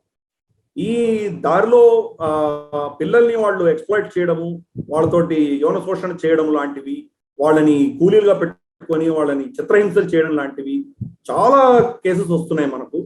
ప్లస్ ట్రక్ లో వస్తున్నప్పుడు కూడా జారారంటే కింద టైర్ల కింద పడి చనిపోయినటువంటి కేసులు కూడా ఉన్నాయి. లెక్కలేదు, అటువంటి దౌర్భాగ్యమైన పరిస్థితులు ఉన్నాయి. దీని మొదటి స్పందన మనం చూసాము ఒక 2-3 వారాల క్రితం. పాకిస్తాన్ నుంచి వాళ్ళు ఏదో బియ్యమో ఏదో పంపించారు వాళ్ళకు ఆఫ్ఘనిస్తాన్కి. మేము పాకిస్తాన్ ఫ్రెండ్షిప్ అంటూను పెద్ద బ్యానర్లు పెట్టి పాకిస్తాన్ జెండాలు పెట్టి ట్రక్కులు ఆఫ్ఘనిస్తాన్ లో రాగానే అక్కడ పాకిస్తాన్ జెండాలు తీసి తగలబెట్టారు. అంటే పాకిస్తాన్ పట్ల వ్యతిరేకత అన్నది ఉధృతంగా ఉన్నది అక్కడ. మళ్ళీ తాలిబాన్ ఫైటర్లు వచ్చి దాన్ని సద్దుమణుగు చేసి దాన్ని ఎవరు పీకారో వాళ్ళని అరెస్ట్ చేశారని చెప్పి స్టేట్మెంట్ అవి చూసాం మనం. దాని ప్రతిస్పందనే ఈరోజు మనం చూస్తున్నాం. అక్కడి నుంచి వస్తున్నటువంటి ఆఫ్ఘాన్ విస్థాపితులు ఎవరైతే ఉన్నారో వాళ్ళు పాకిస్తాన్ లో వస్తే వాళ్ళ పట్ల చేస్తున్నటువంటి వీళ్ళ చర్యలు ఏవైతే ఉన్నాయో పాకిస్తాన్ ప్రజలు కానీ పాకిస్తాన్ అధికారులు కానీ సైన్యం కానీ వాళ్ళకి ఎలా ట్రీట్ చేస్తున్నారో తెలుసుకొని ఈవెన్ టెర్రరిస్ట్ ఆర్గనైజేషన్ అయినటువంటి తాలిబాన్ కూడా ఈ స్పిన్ బోల్డోక్ అన్నటువంటి వాళ్ళ బార్డర్ ని సీల్ చేసేసారు. స్పిన్ బోల్డోక్ ఇటు సైడ్ పాకిస్తాన్ సైడ్ చమన్ బార్డర్ అంటారు, బలూచిస్తాన్ లో ఉంటుంది. మన బలూచిస్తాన్ క్వెట్టా దగ్గర ఉంటుంది అది. పెషావర్ నుంచి వెళ్ళేదేమో తార్కం బార్డర్ అంటారు, ఇక్కడ వచ్చి చమన్ బార్డర్ అంటారు. చమన్ దాటంగానే స్పిన్ బోల్డోక్ ని సీల్ చేశారు. అంటే ఎంత దారుణమైన పరిస్థితి ఉందో మనం అర్థం చేసుకోవాలి. దుర్భరమైన పరిస్థితుల్లో ఈరోజు ఆఫ్ఘనిస్తాన్ ఉన్నది. అక్కడి నుంచి వస్తున్న వీడియోలు చూస్తే కనుక హృదయ విదారకంగా ఉన్నాయి. చిన్న పిల్లల పాపం వాళ్ళ పరిస్థితి చూస్తే మనకు కడుపు. అండ్ ఆఫ్ఘనిస్తాన్ లో ఇంకొక ఉగ్రదాడి జరిగింది, మసీద్ టార్గెట్ గా ఉగ్రదాడి జరిగింది. అంటే షియాల మసీద్ ని టార్గెట్ చేసుకుని ఈ దాడి జరిగిందని చెప్తూ ఉన్నారు. ఏంటి ఇంకా ఈ షియా సున్నీ గొడవ ఇంకా చాలా సీరియస్ గానే ఉందా ఆఫ్ఘనిస్తాన్ లో ఇప్పుడున్న పరిస్థితుల్లో? ఇంకా సీరియస్ అవ్వబోతుంది. ఇంకా సీరియస్ అవుతుందా? ఎందుకంటే తాలిబాన్ క్లియర్ గా సున్నీ ఎక్స్ట్రీమిస్ట్ ఆర్గనైజేషన్. వాళ్ళు షియాల పట్ల వీళ్ళు ఇలాగే ప్రవర్తించారు. ఇన్ఫాక్ట్ హజారాలు, చాలా మంది హజారాలను ఆల్రెడీ చంపారు. హజారాస్ అన్నవాడు షియాస్. హజారాలను మీరు చంపకూడదు అని చెప్పి ఇరాన్ వాళ్ళకి వార్నింగ్ ఇచ్చినా కానీ వీళ్ళేం బేఖాతరు చేస్తున్నారు. వాళ్ళని విపరీతంగా శోషిస్తున్నారు, వాళ్ళని అటాక్ చేయడము, చంపడం ఇటువంటి జరుగుతున్నాయి. వాళ్ళ స్టేట్మెంట్ ఇన్ఫాక్ట్ షియాలకు వ్యతిరేకంగా గత వారంలో వాళ్ళ నేతలు ఇచ్చిన స్టేట్మెంట్స్ దృష్ట్యా ఈ రోజు అటాక్ జరిగింది అని కూడా చాలా మంది చెప్తున్నారు. కొందూజ్ అన్న ఊరు ఏదైతే ఉందో తాజికిస్తాన్ బార్డర్ లో, అక్కడ జరిగింది అటాక్. ఇన్ఫాక్ట్ తాజికిస్తాన్ నుంచి వీళ్ళకి చాలా ఒత్తిడి ఉంది తాలిబాన్కి. కాబట్టి తాజికిస్తాన్ బార్డర్ లో మొత్తం తాలిబాన్ ఫైటర్స్ చాలా మందిని ఉంచారు అక్కడ. అటు నుంచి ఇటు ఎవరు వెళ్లకుండా, ఒకవేళ వెళ్తే కనుక దానికి ఎదుర్కొనడానికి కోసం అని చెప్పి చాలా సెక్యూరిటీ అక్కడ పెంచారు. ఇంత సెక్యూరిటీ పెంచిన తర్వాత కూడా అటాక్ జరిగిందంటే మీకు ఏం కంట్రోల్ ఉందో మీరు అర్థం చేసుకోవాలి. కరెక్ట్. సో తాలిబాన్ కి వ్యతిరేకంగా చేస్తున్నారా, లేదా తాలిబాన్ కి సంబంధించినటువంటి వ్యక్తులే కొంతమంది చేస్తున్నారా? మనం చూసాం కాబూల్లో సూసైడ్ బాంబర్స్ పెరేడ్ చేశారు తాలిబాన్. విజువల్స్ కూడా చూసాం మనం. వాళ్ళు టేక్ ఓవర్ చేయగానే వాళ్ళు పెరేడ్ లో వాళ్ళు సూసైడ్ బెస్ట్ పెట్టుకొని తిరిగినట్టు చూసాం. కాబట్టి వాళ్ళ సూసైడ్ బాంబర్లో వీళ్ళు అటాక్ చేసి ఉండొచ్చు బహుశా, మనకు తెలియదు. ఆ నిజాలు తెలియడానికి చాలా టైం పడుతుంది. ఏదేమైనా కానీ షియాల పట్ల వాళ్ళు చేయబోతున్న చర్యల గురించి అందరూ వార్నింగ్ ఇచ్చారు. ఈరోజు మనం ప్రత్యక్షంగా చూస్తున్నాం. షియాలే కాదు, ఒక కాబూల్లో ఉన్న సిక్ గురుద్వారాని అటాక్ చేశారు. 3 గంటల సేపు ఆ సిక్ గురుద్వారాని అటాక్ చేసి దాని మొత్తం సీసీటీవీలన్నీ స్మాష్ చేశారు, ఎవరు దాన్ని చూడకూడదని. ఒక్క కెమెరా మాత్రం తప్పించుకుంది. ఆ కెమెరాలో క్యాప్చర్ అయిన విజువల్స్ మనకు సోషల్ మీడియాలో చూడొచ్చు. అక్కడ పోయి మొత్తం ర్యాన్సాక్ చేసి మొత్తం వాళ్ళ పూజా గది దగ్గర నుంచి తీసుకుని వాళ్ళ ఆఫీసు మొత్తం అంతా కూడా ధ్వంసం చేశారు. మైనారిటీస్ పట్ల వాళ్ళు చేస్తున్నది ఇంత అంతా కాదు. అలాగే నిమ్రోజ్ ఏదైతే ఉన్నదో సౌత్ పార్ట్ లో, అంటే దక్షిణ ఆఫ్ఘనిస్తాన్ లో బలూచి ఫ్రీడమ్ ఫైటర్స్ ఎవరైతే ఉన్నారో, వాళ్ళు ఫ్రీడమ్ ఫైటర్స్ కాదు యాక్చువల్గా, వాళ్ళు బలూచి తెగకు చెందిన వాళ్ళు, ఆఫ్ఘనీ సిటిజన్స్. వాళ్ళని 20 మందిని అరెస్ట్ చేశారు. దాన్ని జాయిద్ హమీద్, లాల్ టోపీ వాళ్ళ రెడ్ టోపీ జాయిద్ హమీద్, ఒక మ్యాడ్ పిచ్చి వ్యక్తి ఒక అతను ఉన్నాడు కదా, మనం పాకిస్తాన్ విశ్లేషకుడు, చాలా విపరీతమైన స్టేట్మెంట్లు ఇస్తుంటాడు కదా, గజ్వా ఏం చేసేస్తాము, భారతదేశం అయిపోయింది, చాలా పాపులర్, చాలా వైరల్ అవుతుంటాయి. అతను ట్వీట్ చేశాడు అనమాట, పాకిస్తాన్ చెప్పడం వల్ల తాలిబాన్ ఈ రోజు బలూచి టెర్రరిస్ట్ ని నిర్బంధనం చేసింది, అరెస్ట్ చేసింది, పాకిస్తాన్ యొక్క విజయము అంటూ అతను ఒక ట్వీట్ చేశాడు. దానిని రీట్వీట్ చేస్తూ మేడం నైలా కాద్రీ బలోచ్ ఆవిడ ఒక ట్వీట్ చేసింది, పాకిస్తాన్ సైన్యానికి బలూచిస్తాన్ కి మధ్యలో జరుగుతున్న ఈ గొడవల్లో తాలిబాన్ మీరు తలదూర్చుకోకండి అని ఆవిడ వార్నింగ్ ఇచ్చింది. ఇది చాలా కాంప్లికేటెడ్ పరిణామాలు జరుగుతున్నాయి ఇక్కడ అంతా కూడాను. బలూచిస్తాన్ లో జిన్నా హౌస్ ఒకటి ఉంది. అంటే జిన్నా బలూచిస్తాన్కి వెళ్ళినప్పుడు ఆయన ఉండడానికి పెట్టుకున్నటువంటి ఇల్లును వీళ్ళు బలూచి నేషనల్స్ వెళ్ళి దాన్ని మొత్తం ధ్వంసం చేసి తగలబెట్టి అక్కడ బలూచి నేషనల్ ఫ్లాగ్ పాతారు. అరే తర్వాత రేంజర్స్ వచ్చారు, తీశారు, కథ వేరే విషయం. కానీ ప్లస్ గతసారి మనం అనుకున్నాం కదా, వాళ్ళ జిన్నా విగ్రహాన్ని ధ్వంసం చేశారు. సో ఈ రెసిస్టెన్స్ మా మధ్యలో జరుగుతున్న యుద్ధంలో మీరు తలదూర్చుకోకండి అని చెప్పి ఆవిడ వార్నింగ్ ఇవ్వడం జరిగింది. సో మైనారిటీల పట్ల మొత్తం ఆఫ్ఘనిస్తాన్ లో ఏం జరుగుతున్నాయి అనే దానికి ఇవన్నీ కూడా ఎగ్జాంపుల్స్. ఇవి కుందూస్ లో జరిగిన అటాక్ కావచ్చు, హజారాల పట్ల జరుగుతున్న అటాక్స్ కావచ్చు, సిక్ గురుద్వారా మీద జరుగుతున్నది కావచ్చు, బలూచీల పట్ల జరుగుతున్నది కావచ్చు, ఇవన్నీ కూడాను మనం ఎప్పుడో ప్రెడిక్ట్ చేసాము, ఇప్పుడు స్వయంగా చూస్తున్నాము. రైట్. ఇక అందరికీ ఇప్పుడు ఈ రోజు మనం మాట్లాడుతున్న ఇంటర్నేషనల్ డెవలప్మెంట్స్ లో, అంటే గ్లోబల్ రౌండ్ అప్ లో నాకు తెలిసి సోషల్ మీడియాలో మనం ఇదంతా వర్క్ చేస్తున్నాం కానీ, ఇదంతా మనం మాట్లాడుతున్నాం కానీ, సో సోషల్ మీడియాలోని ముఖ్యమైన మాధ్యమాలైనటువంటి ఫేస్బుక్, వాట్సాప్, ఇన్స్టాగ్రామ్, ఈ 3 ఆగిపోయినాయి. అఫ్ కోర్స్ మనకి నేను చివరిలో కావాలనే దీన్ని పెట్టాను అనుకుంటే, ప్లస్ అది అంత పెద్దగా సీరియస్ ఇష్యూ కాదు, అంతకంటే పెద్ద సీరియస్ ఇష్యూస్ ఉన్నాయి కాబట్టి ముందు దాన్ని మొదటి వరుసలో ఆ సీరియస్ ఇష్యూస్ మాట్లాడదామని చేశాము. బట్ వెరాజ్ ఈ ఫేస్బుక్, వాట్సాప్ అండ్ ఇన్స్టాగ్రామ్, ఈ 3 ఆగిపోవడం అనేది ఒక్కసారిగా ఒక పెద్ద భారీ నష్టాన్నే చవి చూసాయి ఆ కంపెనీలు కానివ్వండి.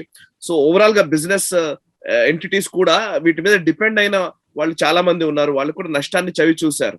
సో వీటికి కారణాలు ఏంటి, వీటిని ఎట్లా చూడాలంటారు? And at the same time ఇదే సందర్భంలో మనం ఇన్స్టాగ్రామ్ లోని అల్గారిథం గురించి ఒక విజిల్ బ్లోవర్ ఇచ్చిన స్టేట్మెంట్ కూడా ఇప్పుడు సంచలనం సృష్టిస్తోంది. అంటే ఆ అల్గారిథమే పిల్లల్ని తప్పుదో పట్టించే విధంగా వాళ్ళపైన ఎక్కువ తీవ్ర ప్రభావాన్ని చూపించే విధంగా ఉంటుంది అని ఒక విజిల్ బ్లోవర్ చెప్తున్న మాట, అంటే ఫార్మర్ ఎంప్లాయీ చెప్తున్న మాట. ఈ రెండు అంశాలని మీరు ఎట్లా చూస్తారు? అండ్ ఒక సోషల్ మీడియా మాధ్యమాలు సడన్ గా ఆగిపోవడము, అఫ్ కోర్స్ దాని వెనకాల కారణాలు అనేకం కనబడుతున్నాయి అనుకోండి, మార్క్ జుకర్బర్గ్ కూడా చెప్పారు. సో మీ విశ్లేషణ ఏంటి ఈ అంశానికి సంబంధించి? అంటే ఒక ఒక ఒక మేజర్ టెక్నాలజీ కంపెనీ ఎంత ప్రభావం చూపగలదో ప్రపంచంలో అన్నదానికి ఇది ఒక తార్కాణం. ఇది కరెక్ట్. అంటే 6 గంటల సేపు అది స్తంభిస్తే 2 లక్షల పైగా బిజినెస్లన్నీ నష్టాలకు వెళ్ళిపోయాయి. అంటే దాన్ని అర్థం చేసుకోవచ్చు దీని మీద ఎంత డిపెండ్ అయిపోయి ఉన్నామో మనం. కరెక్ట్. టెక్నాలజీ మీద డిపెండ్ అవ్వడమే కాదు, టెక్నాలజీ మీద డిపెండ్ అయితే పర్వాలేదు, కానీ దాంట్లో మొనోపొలీస్ ఉన్నాయి. ఫేస్బుక్ కి నిజంగా ఆల్టర్నేటివ్ లేదు. చైనాలో ఏదో 4-5 పెట్టుకొని ఉండొచ్చేమో, కానీ మనకు మిగతా ప్రపంచంలో ఎక్కడ దానికి ఆల్టర్నేటివ్ లేదు. అలాగే ట్విట్టర్కి ఆల్టర్నేటివ్ లేదు. వీటికి ఆల్టర్నేటివ్ లేకపోవడంతో వీళ్ళ మీద ఆధారపడినటువంటి వాళ్లకు విపరీతమైన నష్టం జరుగుతున్నది. 6 గంటలలో మార్క్ జక్కర్బర్గ్ $6 బిలియన్ కోల్పోయాడు. $6 బిలియన్ అంటే రమారమి పాకిస్తాన్ ఫారెన్ ఎక్స్చేంజ్ లో 40-50% ఫారెన్ ఎక్స్చేంజ్ అనుకోవచ్చు. 6 గంటల్లో ఆయనకు అంత పోయింది. అంటే సరే ధన నష్టం ఒక ఎత్తు అవ్వచ్చు, కానీ దాని వల్ల ఆధారపడినటువంటి బిజినెస్ దెబ్బతినడం వల్ల ఇప్పుడు అందరూ నిజంగా దీనికి ఆలోచన చేయాలి. నిజంగా మనము ఇంత రిస్క్ తీసుకోగలమా? ఏదో 1-2 మొనోపొలీస్ చేతిలో మన మొత్తం సర్వస్వం, మన భవిష్యత్ అంతా పెట్టగలమా? దీనికి ప్రత్యామ్నాయాలు రావాలి. మనకి ఇదివరకు నోకియా తప్ప ఇంకో ఆల్టర్నేటివ్ ఉండేది కాదు. ఈ రోజు ఎన్ని వచ్చాయి మనకు. అలాగే వీటి కూడా ఫేస్బుక్ కూడా ఆల్టర్నేటివ్స్ రావాలి. అలాగే ఇన్స్టాగ్రామ్కి ఆల్టర్నేటివ్స్ రావాలి, వాట్సాప్కి ఆల్టర్నేటివ్స్ రావాలి. ఆల్టర్నేటివ్స్ వస్తే కానీ మన డీకంజెస్ట్ అవ్వదు. ఈ డీరిస్కింగ్ అన్నది మొదలవుతుంది తప్పకుండా. చూసాం మనము డొనాల్డ్ ట్రంప్ గారు ప్రెసిడెన్సీ ఆయన ఎలక్షన్ అయిన తర్వాత క్యాపిటల్ హిల్ లో జరిగిన అటాక్ తర్వాత ఆయనని బ్యాన్ చేయడం చూసాం మనం. ట్విట్టర్ బ్యాన్ చేసింది. ట్విట్టర్ కాదు, ఫేస్బుక్ అందరూ బ్యాన్ చేశారు. కంప్లీట్ పర్మనెంట్ బ్యాన్ చేశారు. ఏదో టెంపరీ సస్పెన్షన్ కాదు, పర్మనెంట్ గా బ్యాన్ చేశారు. ఆయన దృష్టి పెట్టడానికి ఆయనకు అధికారం ఉందా లేదా? మీరెవరు చెప్పడానికి? కోర్ట్ ఆఫ్ లా నిజంగా ఆయన తప్పు చేశాడని నిర్ణయిస్తే అప్పుడు మీరు తీశారంటే అర్థం ఉంది. మీరే జడ్జు, మీరే జ్యూరీ, మీరే ప్రతిది ఒకటినా? ఈ మోనోపోలీస్ వల్ల మనకి ఈ ఇబ్బందులు వస్తున్నాయి. ఇన్ఫాక్ట్ చేశాడు కదా, ఫ్లోరిడా కోర్టులో డొనాల్డ్ ట్రంప్ కేసు ఫైల్ చేశారు. అదే తాలిబాన్ హ్యాండిల్స్ మీరు పర్మిట్ చేస్తారు, నా హ్యాండిల్ మీరు సస్పెండ్ చేస్తారా అని చెప్పి దాన్ని రెస్టోర్ చేయమని చెప్పి ట్విట్టర్ కి అగేన్స్ట్ గా ఆయన కేసు కూడా ఫైల్ చేశారు. ఆయన ఈ మోనోపోలీస్ అన్నవి ఎక్కువ కాలం ఉండవు. ఇది కూడా మనం అర్థం చేసుకోవాలి. ఈ రోజు మనం చూసినటువంటి 6 hour అవుటేజ్ అన్నది, తర్వాత డొనాల్డ్ ట్రంప్ మీద చేసినటువంటి చర్యలు కావచ్చు, లేదా చాలా తరచూ మన దేశంలోనే రైట్ వింగ్ హ్యాండిల్స్ అన్నిటి వాళ్ళు బ్లాక్ చేయడము, సస్పెండ్ చేయడము, ఇటువంటివి మనం చూస్తున్నాం కదా. దీని నేపథ్యంలో ఆల్టర్నేటివ్స్ రాబోతున్నాయి. ఏ కార్పొరేషన్ కూడా పర్మనెంట్ గా వాళ్ళకే మొనోపొలీ ఉండదు. ఈ రోజు ఉన్న మొనోపొలీని బ్రేక్ చేసేటువంటి ఆల్టర్నేటివ్స్ రాబోతున్నాయి, తప్పకుండా వస్తాయి.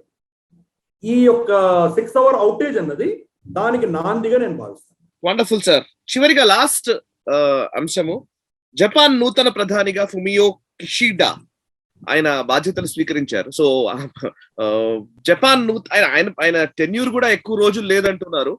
సో బట్ ఫైన్, మీరు లాస్ట్ వీక్ కొంత టచ్ చేసినట్టుగా ఉన్నారు. జపాన్ ప్రధానిగా వచ్చిన వ్యక్తి, ఆయన కొంచెం ఇండియాకి సంబంధించి కొంత ఫేవరబుల్ గా ఉండే వ్యక్తి, భారత్ తో సత్సంబంధాలు కలిగిన వ్యక్తి అని మీరు లాస్ట్ టైం చెప్పినట్టుగా అనిపించింది. సో కొంచెం దాన్ని కొనసాగిస్తారా? అంటే ఈయన నేపథ్యం గురించి, అట్ ద సేమ్ టైం దీని వల్ల ఏమైనా మనకు ఉపయోగం ఉంటుందా అనే అంశానికి సంబంధించి. అంటే మనం లాస్ట్ టైం ఆఫ్లైన్ లో చర్చించుకున్నాము, టైం అయిపోయిందని చెప్పి నెక్స్ట్ టైం చర్చిద్దామని చెప్పి దాన్ని వాయిదా వేస్తున్నాం.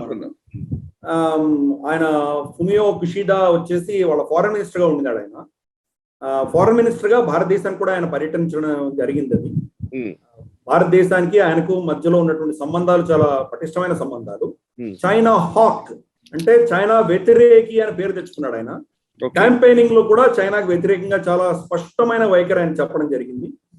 అప్పుడు కూడా ఆయన టైవాన్ ని ఎట్టి పరిస్థితుల్లో మనం కాపాడాలి అని ఆయన ఇదివరకే స్టేట్మెంట్ ఇచ్చాడు. ఆయన ప్రైమ్ మినిస్టర్ గా అదే చేయబోతాడు. కానీ ఆయనకు ఉన్న టర్మ్ 2 నెలలే ఉన్నది. 2 నెలల తర్వాత ఎలక్షన్స్ వెళ్ళబోతున్నారు. వాడు నవంబర్లో ఎలక్షన్స్ ఉన్నాయి వాళ్ళకు. ఎలక్షన్స్ లో ఆయన కనుక గెలిస్తే, అంటే ఇప్పుడు ఉన్నటువంటి ట్రెండ్స్ ప్రకారం బహుశా ఆయన పార్టీ గెలిచేటువంటి అవకాశాలు ఎక్కువ కనిపిస్తున్నాయి. 2 నెలల్లో చాలా మార్పులు జరగచ్చు, మనం చూడాలి. బహుశా మళ్ళీ ఆయన కనుక ప్రైమ్ మినిస్టర్ గా వస్తే ఆయన ఎలా ప్రవర్తించబోతున్నారో మనకు తెలుసు. అంతేకాదు ఆయన ఏం చేశారంటే ఒక కొత్త మినిస్ట్రీ ఆయన స్టార్ట్ చేశాడు. ఆ మినిస్ట్రీ పేరు ఏంటంటే ఎకనామిక్ సెక్యూరిటీ మినిస్ట్రీ అని ఒకటి పెట్టాడు. ఎకనామిక్ సెక్యూరిటీ మినిస్ట్రీ అని కొత్త మినిస్ట్రీ పెట్టాడు. దాని ఉద్దేశం ఏంటంటే చైనా చేస్తున్నటువంటి చౌర్యం ఏదైతే ఉన్నదో, టెక్నాలజీ కావచ్చు, లేదా మీ పేటెంట్స్ కావచ్చు, లేదా మీ ఇండస్ట్రీస్ కి సంబంధించిన సీక్రెట్స్ కావచ్చు, వీటిని కాపాడడానికి కోసం ఆయన ఎకనామిక్ సెక్యూరిటీ మినిస్ట్రీ అని కొత్త మినిస్ట్రీ ఓపెన్ చేశాడు. ఓకే. అంతేకాదు చైనాలో జపాన్ యొక్క కంపెనీలు ఏవైతే ఉన్నాయో వాళ్ళకి ఎటువంటి కష్టం వచ్చినా కానీ కూడా వాళ్లకు ఒక ఆసరాగా అండగా ఉండడానికి కోసం కూడా ఇది పనిచేస్తుంది. వాళ్ళు ఒకవేళ అక్కడి నుంచి రావాలంటే కనుక వాళ్ళకి కావాల్సిన మొత్తం వెసులుబాటు కలిగించేటువంటి ప్రయత్నం చేస్తుంది. ఆల్రెడీ మనకు ఇదివరకు షింజో అబే ఉన్నప్పుడే ఈ నిర్ణయం తీసుకోవడం జరిగింది. చైనా నుంచి డీకూపుల్ చేస్తూ అక్కడి నుంచి ఏమైనా జపనీస్ కంపెనీలు రాదలుచుకుంటే, అంటే జపాన్కే రానక్కర్లేదు, ఎక్కడికి వెళ్ళినా కానీ వియట్నాంకి వెళ్ళాయి. మెజారిటీ 75-80% వియట్నాంకి వెళ్ళాయి.